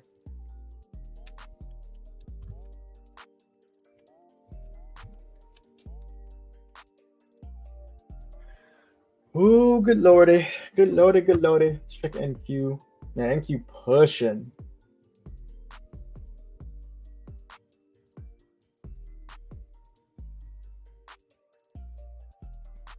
And I think also with the context of the fact that we're rallying, And one thing that I'm really one thing that I am proud of is the fact that like we knew shorts could be short lived, and we quickly recognized when the failure happened. Like that's one thing that I'm proud of us for doing. Like as soon as we spotted, because we knew that area was kind of key at 10. As soon as we spotted that weakness and we had that one more attempt and then buying started coming, we were like, all right, we're gonna cut most of our position for the maximum amount of profit possible. Like that to me was perfect. I guess not only, I'm not gonna say it's a regret, but maybe it's tough. It's a tough position about whether to let it try to run or just take everything. Like, I think that's the hardest thing, because then you're worried about giving up profits, but then you could also get back profits. I think that's the one thing that I really want to try to work on defining as well. I would have cut the shorts if I get in at the high when all that selling at the low was unsuccessful in bringing price lower. Yeah. Well, yeah, because you were looking to get short up here. We came up, made a lower low, lower high, and then as soon as oh wait, no, shit, can't see. So you would have got in here, right, on the retest. We made the lower high. We came down, made another lower high, but then as soon as this failed right here, that would have been the red flag when we started to come back up, and it gave you ample chance to get out. So I feel you. I definitely feel you on that one. And we came down so choppily too. Like this was such a choppy, ugly reversal, or not reversal, but like pullback down, and then we finally got the run back up. But I feel like we're just pulling into that like low volatility time. Maybe the afternoon might give us something better. I don't know.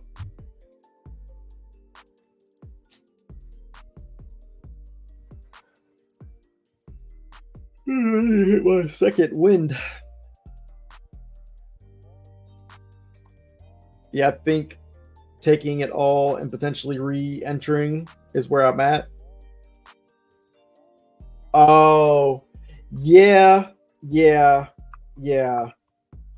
I think I'm with you on that too. Like playing, if I'm gonna play the counter trend, right? Like if I'm gonna short the market in the overall uptrend, as soon as that's about weakness, just take it all. Just take all of it. Like just get out of everything. And then if it gives you another opportunity to short the market on that pullback, then you just look to get in on that pullback, and you just can't regret it. I think I'm with you with that too. The only thing that sucks about what happened to us is that it was literally like a V-shaped recovery. Like we literally came down and like we rallied, and then we never came back down to even get close to testing that low again, which kind of sucks. We were, I guess we were 2 points off the low, but I guess it doesn't feel that way. It didn't feel like we were, like we came down far enough. The pullback made sense though. NQ broke all-time high, came back and retested. Yeah, 1,000%, 1,000% made sense. It's just the speed at which we're coming back up to would be the annoying part. Like I wanted the market to get jumpy, but I mean, if you got in at the low, then you're good. Or if you got in on the pullback, then you're good. Like if you got in, down in here, I mean, you're up nicely. You're up damn near 50 points. You got in on the retracement. The idea that fast is fake. No. I guess for me, I just mean like, I need whenever you're in a move and it's more volatile, I just find it easier to hold. That's I guess what I mean. And like when there's more volatility in the market and prices moving faster, too much volatility like FOMC is too much for me. Like I don't like trading in that much volatility, but I like to see the market moving at a pretty fast pace. I want to see the market picking up. And like right now, I feel like the market's kind of hit a little bit of a slow period, right? Where we're not moving with as much volume as we were before. But it's starting to pick up though. Definitely starting to pick up. Well, we came back down to 4811 and put in the right shoulder. Yeah, no, I saw that. I saw that. Yeah. Oh. Yeah. No, we did come down. I guess I don't know. For some reason, like I wanted to come down all the way to like I don't know, like I wanted to retest the lows. I don't know. We came down. There was a nice inverse head and shoulders there, and we came down and we retested 49.12. So I guess like looking at it, maybe that's something to implement, is like draw on this area right here as being the potential shoulder when we came back up. I don't know. But I think definitely taking it all off would have been the better situation. But you live, you learn, you journal it, and then you move on to the next trade.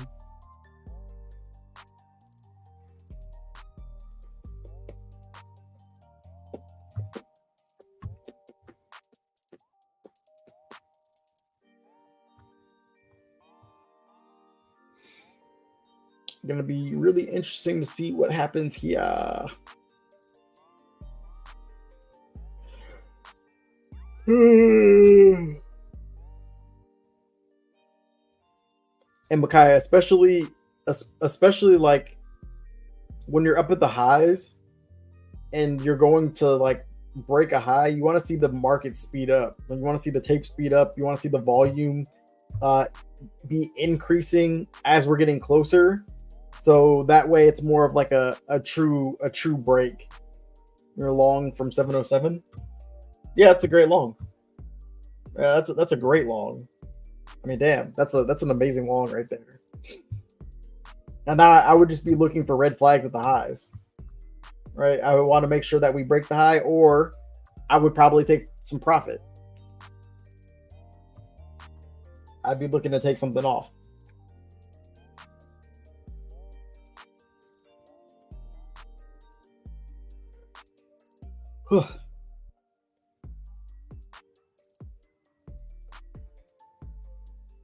Oh, that's your runner. Nice.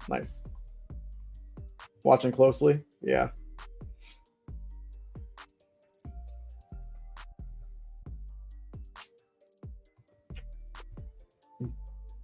I'm seeing this picture. Stops at 740. Let's see where 740's at.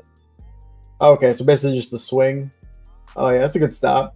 Because you got the swing, and this was previous resistance, and kind of use it as support. So that makes sense. Makes sense.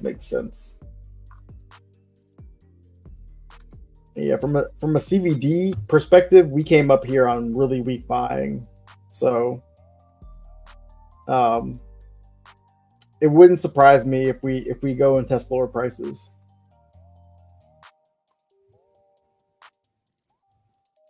Let me show y'all. I really like using the CVD. It really gives me like extra context, extra clues. And if you look at it, like we were trying to sell really heavy, and then we got this buying, right? And I'm looking at the CVD and seeing the CVD come down. But as the CVD is coming up, it's not coming up with as much strength as it was previously due to all this selling. And as we're approaching all-time highs, or the previous high, we should be getting fairly close to breaking this CVD level, and we're nowhere near it right here. So the fact that selling is coming in, and you can see how like aggressive the selling is becoming, this would have been the retest to potentially take the market short. But again, like I'm just kind of reading price action right now. I'm kind of not interested in trading. But again, if I was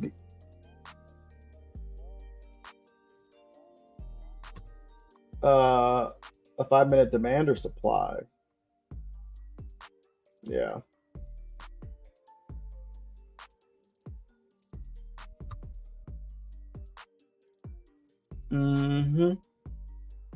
I do. But yeah, Oh, that's good, man. That's good. Yeah. Yeah.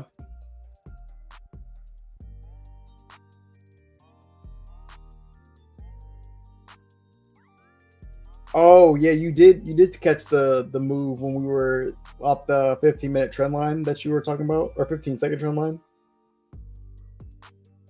Mm-hmm.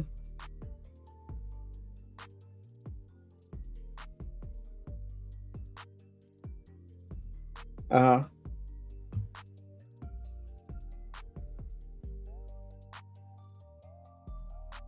Mm-hmm.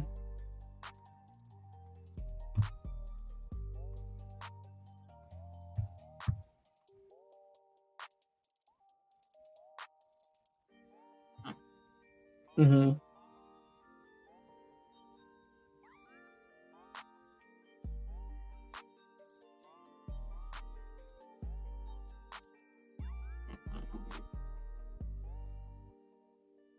Oh, okay.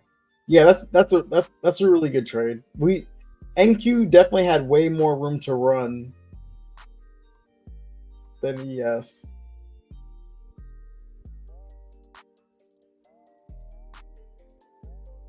Yeah, because from the low to the high, we only moved about 10 points, but from the low of this to the high on ES, from the low to the high, we only ran like 7 points. So, yeah, I think you probably would have banked more off of trading NQ than trading ES on that specific move, even with the same amount of contracts. Because I mean, I think we rallied like 50. Yeah, we rallied almost 50 points. No, it was more than 50 points. Yeah, it was more. So, I mean, 50, 2 minis, 4 minis. You didn't long the market overnight because it looks like it's the only thing you should have been trying.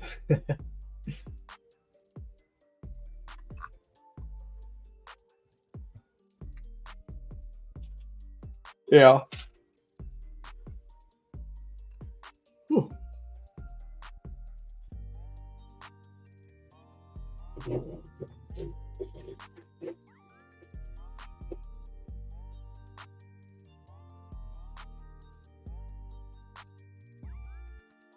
Mm-hmm.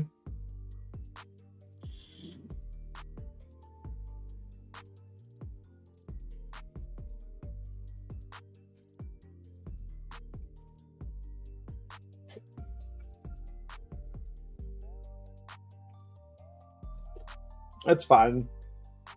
The arguments get on my nerves sometimes too, but it's all good.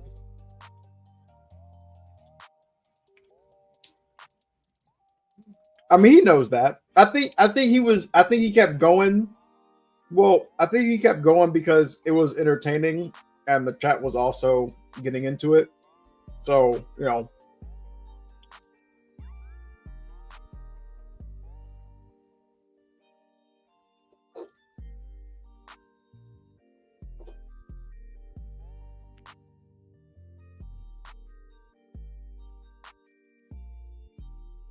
yeah, well, it's because we're in an uptrend.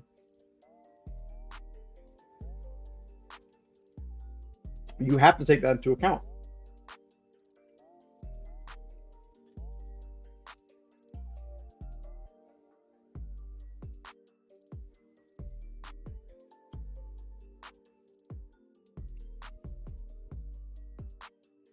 I mean, well, I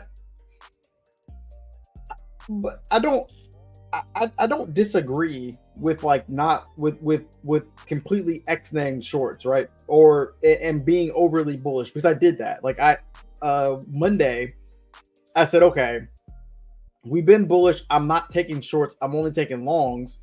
And technically SPY was at all-time highs at that time, right? Like, and I said, okay, I'm waiting for the break and retest. We got the break, we got the retest, and I tried to long the market, and I got smoked, right? And then I didn't want to short the market, and I kept trying to long it. And granted, I was right. Like eventually, I just didn't let the market pull back far enough. Today, I was cool with shorting the market, but I was also cool with long. But to be honest, hindsight being 2020, it would have been better just to wait for the long because the long produced way more money, like or way more points, right? I mean, I'll equate the money, whatever. But the better trade, the higher quality trade was the long. Shorting worked for a second, but longing the market is where we should have been.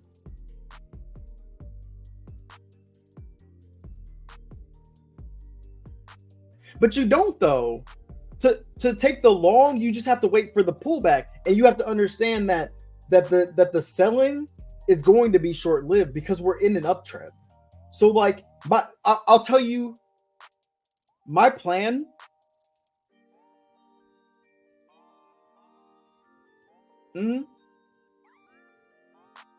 Yeah, but okay, so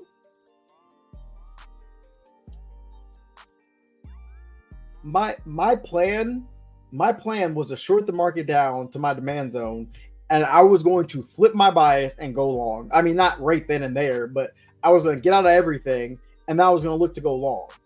It just didn't go. It just didn't. The problem with the trade was that it didn't hit my price target. I got out, and then I couldn't get longs fast enough to where I felt comfortable, because by the time I got stopped out of my entire trade, the longs were already in. Like, it was too late for me to try to get long, right? So now, like, looking at, I mean, whatever, we'll just take NQ because it's at all-time highs, right? Like, I wouldn't be short. Like, a lot of people are going to try to short this move right here because we're trying to break the all-time highs. It's not a bad idea to try to short the move here. That's what you're supposed to do. But the context that we're at all-time highs actually means that instead of trapped buyers, you become the trapped seller. That's the difference, is that you are trapping yourself trying to short this here. But we don't, though. We don't need a black swan event. What we need institutions to say, this is as high as we want to be. We're going to sell this market now. And they start the selling. They leave their sell orders up there. And when we come back and retest those sell orders, it's going to fail. We need some structure to be made and broken and new structure to form. That's what we need. This area right here is brand new structure, right? This trade right here, short, is a valid trade. Like, you could take this trade with the right confirmation, right? Like, when I look at bookmap, I see the potential to short this market here, and it would just be the early entry because, yeah, there's a lack of buying up here. So you could short this market and be just fine. My thing is that I don't want to short on this side, right? Because this is a brand new high with nothing else. There's nothing to the left of this. You try shorting this, you're going to get cooked, right? And that's what Hobbs was saying, which is why I didn't 100% disagree with him. But it like, when you look at it, this to me wasn't a pullback here. This is not what I was looking for a break of structure. This would have been, and I agree with him that shorting the market here was a good idea. It just wasn't as high quality for me as trying to short the market once we got down here. Not to mention the fact that we also had news too, which kind of like made it a little bit harder for me to short. But I just know that every time I see this right here, every time we see this, I get trapped. This is the trap right here that they could be setting, or it could be true selling. I don't know, right? But I would rather allow this to be created as the supply zone and this be the rejection, and then I can look to short it at a later time and it be the true move down. I'm okay with missing this move to create the structure and missing the initial first trade only for the market to come back up and then retest it. That's all I was saying in my argument, was I'm okay missing the initial sell.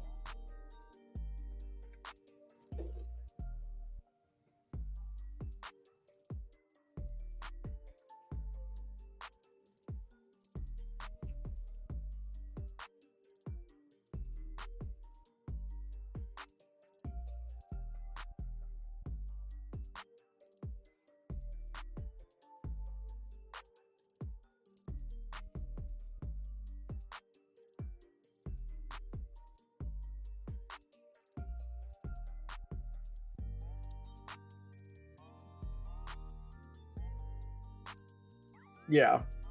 Well,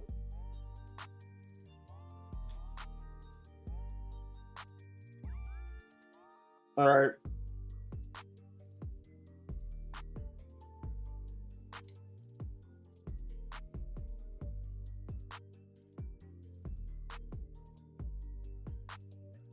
Mm-hmm.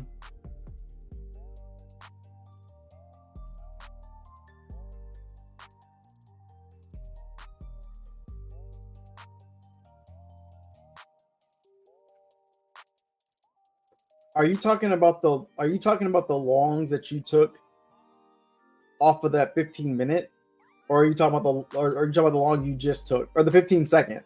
Yeah, are you talking about that long? Okay, are you talking about the? Okay, which long are you talking about? The first time or the second time? Because but the first long I don't disagree with. I think you should have been longing that because we weren't.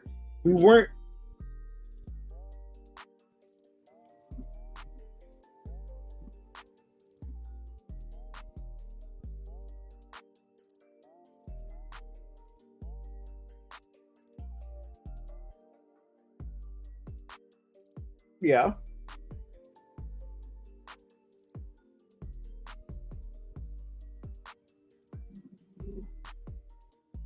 Yeah, but see, I feel like that's I feel like that's BS though. I don't agree with that.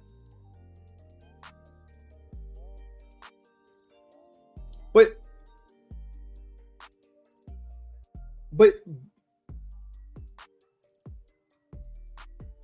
yeah, but you don't have to wait. But you don't. But see, you're. Oh, but I feel like I feel like you're missing something though. If I'm saying I don't want to short the market until structure breaks, right? Or some type of structure forms that allows me to short the market. What's stopping me from waiting for a pullback to go long? What's stopping the structure of the long to get retested?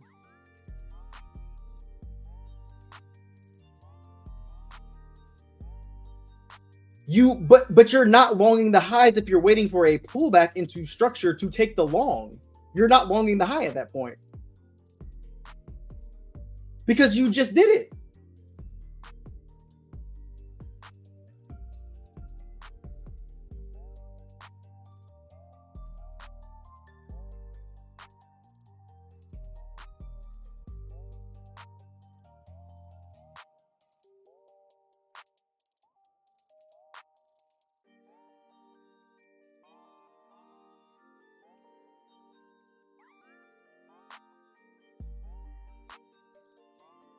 But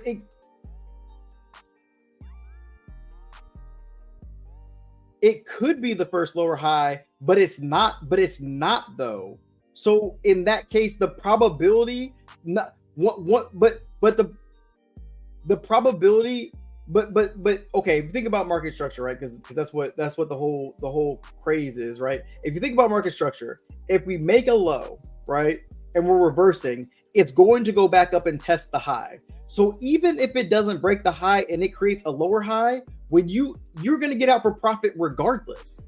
So why not take the chance to long the market back up to the high?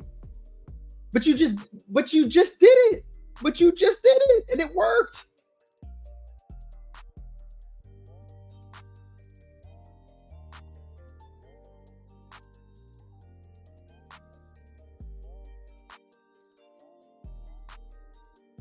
Ignore what other stuff?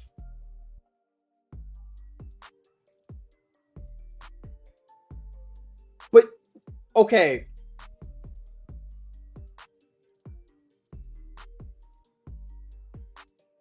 You don't. So when the market is going up, like, okay, let's take all-time highs out the equation, right? Let's just take all-time highs away, like you said. In an uptrend, where do you get long? On the pullback, correct?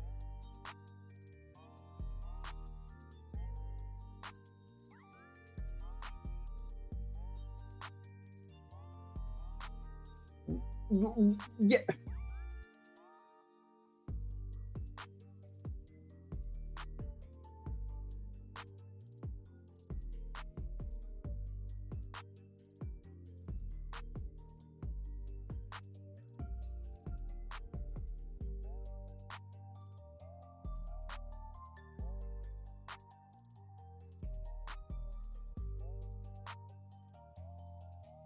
Yes.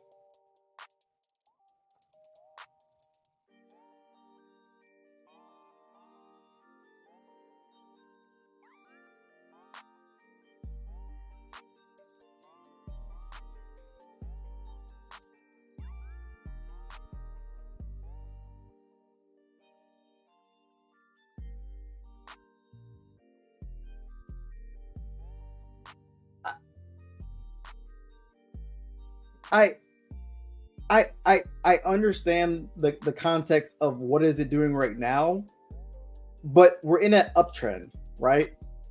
The only extra added context is that we're at all-time highs, right? When you but when you look to long the market, you don't, whether you're at all-time highs or not, you don't look to long the market at the high, right? If you were trying to long this market, except for, and even like, so Micaiah re-entered long, but he re-entered long on the pullback. I didn't think that was a bad idea, but he also had secured profit, but he was in at the low, right? But if you're looking to enter, let's just use ES for example, because I have it up. The high was 49.31. If you're entering a brand new position at 49.29.75, you're too late because we're already up at the high and we could potentially reject. If you're entering a position down at 49.20, and I know it's hindsight and I know this works out to a certain degree, but if you're entering your position down here, then that's the right play. Even if you're at all-time highs, because you're entering down on the pullback at the low. It doesn't matter whether you're at all-time highs or not, because the market is going to do one of two things. It's either going to break the high and go higher, or it's going to fail at the high and come back down and break. But either way, at some point, you're going to be in profit. And my thing is, and what me and Micaiah both agreed on, is when you get to the high, what you do is you secure profit at the high because you don't know whether the high is going to break. You could speculate it's going to break all you want to, but you don't know that high is going to break. So what you do is you say, okay, I'm going to secure some profit here and I'm going to leave a runner. If the runner prints, then I capture more of the move. If it doesn't, that's fine because I still made profit at the end of the day, right? But I'm focusing on the beginning of the trade too, because you're not longing it at the high. You're longing it on a pullback. That's why I'm confused. Okay, so what do you mean?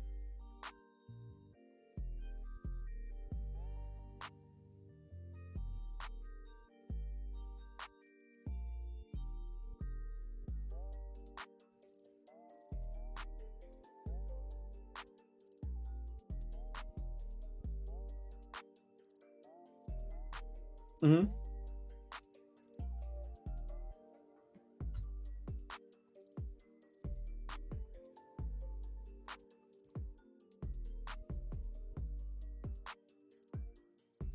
So you entered you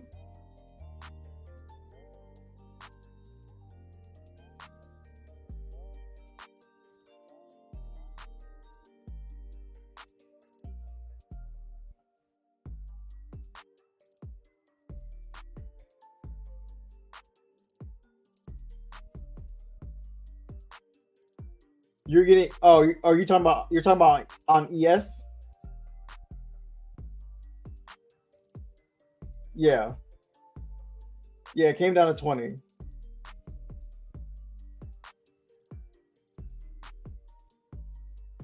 Yep, the top was 29 or 30. It was 30.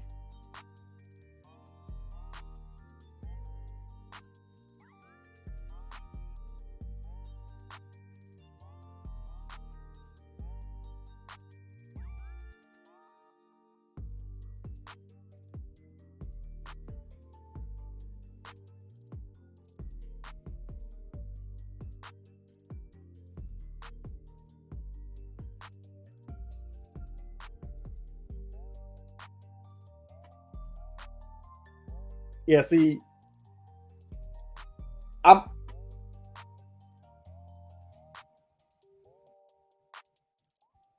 see to me you're late. To me you're late. Like you're late if you're like, for me, I'm trying to enter when I get confirmation, and I'm trying to enter within like 2 to 3 points of the bottom. If you're waiting until like, well,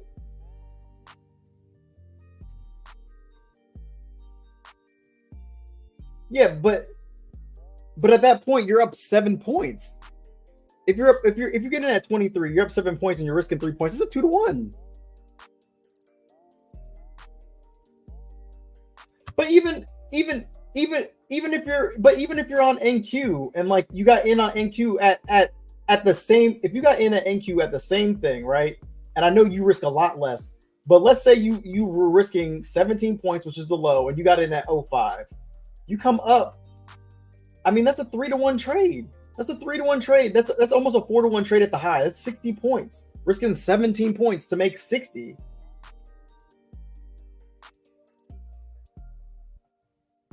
But if you got in, if you got in at 01 and you were risking the low, that's 13 points to make like 66. If you, let's just say if you dig, I mean, actually we broke the high again here. You see what I'm saying? So like, and then you look at, and then this is what I'm talking about right here. You see this. Hold a second. Hold up a second, Malik. This is what I'm talking about right here, where you see this rejection right here. Everybody tries to get short at this rejection. It comes down a little bit, and what does price do? It reverses, and now all these people are going to be stopped out. It's going to fuel previous resistance becomes support. That's why I entered 1,000%. But this is why I don't short this. This is why I get cautious up here for shorting the market. Why I need certain things to happen. And one thing that you said that kind of stuck out to me is like, well, because of this, you have to bend the rules, kind of. But trading is all about rules. If you're not following your rules, then you're not going to be successful, right? Like,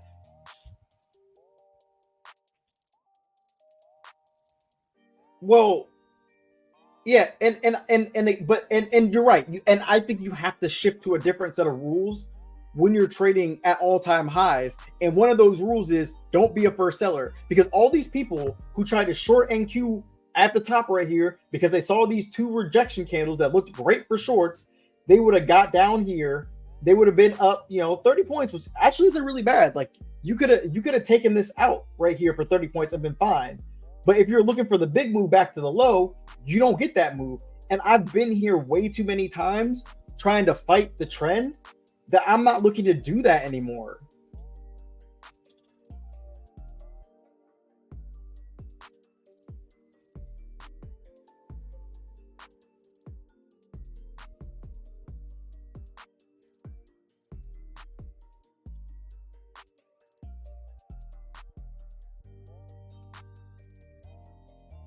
But I agree with that. I agree with what you're saying where you but the thing is the context of being at all-time highs and in an uptrend, it changes how you trade, in the sense that shorting the market is not high quality when you're at all-time highs. It is not, right? You are literally trying to time the top at all-time highs, right? When you're in an uptrend and there's nothing above you for levels, you are literally the first seller. There's no supply above you. Every order that you see on NQ right now that's above your head is people taking profit. That's it. That's all it is. That's all we're seeing is people taking profit, right? So, and actually come to, well, I don't know. Now that I'm thinking about it,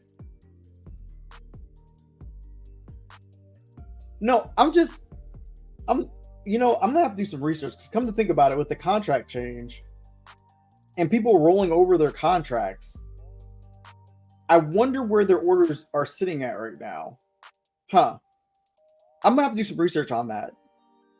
I need to understand how the contract rollover works for people who are rolling over into the new contract, and where their money gets parked in that rollover. That's what I need to figure out, because that can actually make or break the conversation between me and Hobbs, because I'm not saying that he's wrong, but I'm actually kind of curious about where the liquidity gets parked in the contract change, right? Because when you adjust the contract and these people are rolling over to the new contract, they're getting in at the new price, which is where their liquidity is sitting at.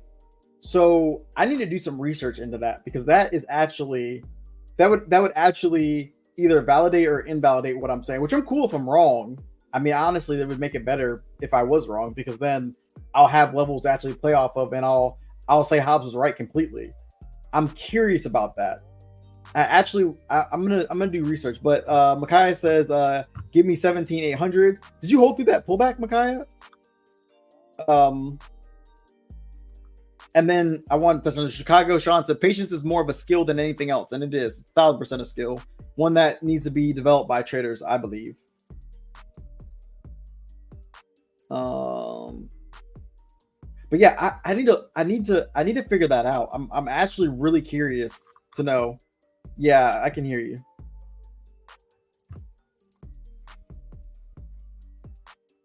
No. It would 100% clear the argument, right?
Yeah.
Yeah. I'll well, we can talk about this later on, because there's actually something that I want to get your opinion on, but I'm not trying to put it out publicly. It's not serious or anything. It's about the subject. But I'm curious to hear your thoughts about it. So we can talk about it later.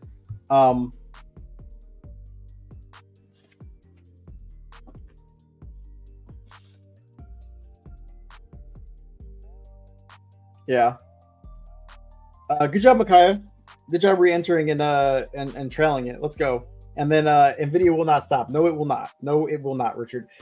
I wonder. Let's look and see what are they saying we're gonna get to on Nvidia now by the end of the year, because it's got to be almost $700 now, right? I think last time I checked it was like 670.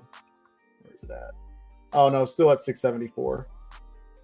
Nvidia is only it's only $50 away from where they think it's gonna get to by the end of the year, and it's already up 25% on the year currently, and the total year from today to last year is up 228%. Oh, could you imagine? I I just wish I would have bought like a couple shares of Nvidia down at the $100 level where it was at before. I really, that's a regret. If you'd have bought like 3 shares right now, whoo, good lordy, be real nice. Oh well. I'm in Apple though.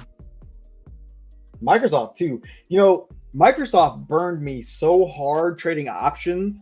This thing would not move, and now this thing won't stop moving. It's freaking annoying. Let's see. What do I want to look at on Nvidia? I don't remember. This is nuts. This is nuts. Nvidia's nuts. Meanwhile, VIX is not going anywhere. Oh yeah, sympathy play AMD, 1000%. VIX is trying to rally though, which is kind of funny, but not that anything really cares. I guess everything's gonna rally at this point, right? Well, SPY's trying to break its highs, or ES trying to break its highs.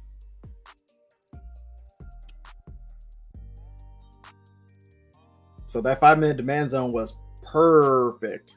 I cut here. Good job, Micaiah.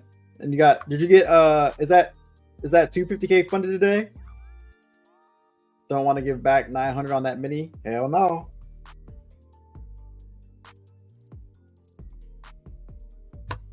Let's go. Yeah, this market is dumping. The longs was definitely the move today. It's all good though. My plan was to long the market. It didn't exactly fit 100% what I wanted, but still capitalized off the short. I'm not mad at that. I'm not mad at that at all. It's beautiful. Beautiful. It's a good day trading. But it's 12:30. I'm gonna get out of here. The market's rallying. I'm not sure in the market, and I really don't have anywhere to try to long the market currently. So yeah, working on the third. Let's go. Good job, Micaiah. But myself and T Hobbs will be back tomorrow.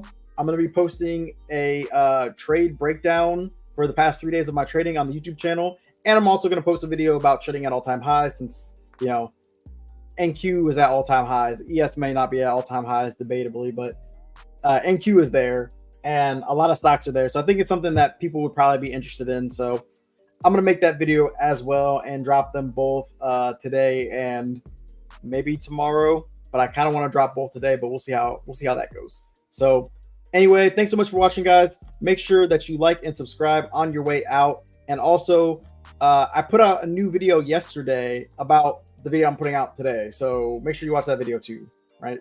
Marketing. Bow. All right. Thanks so much, guys. I'll catch you on the next one. Peace.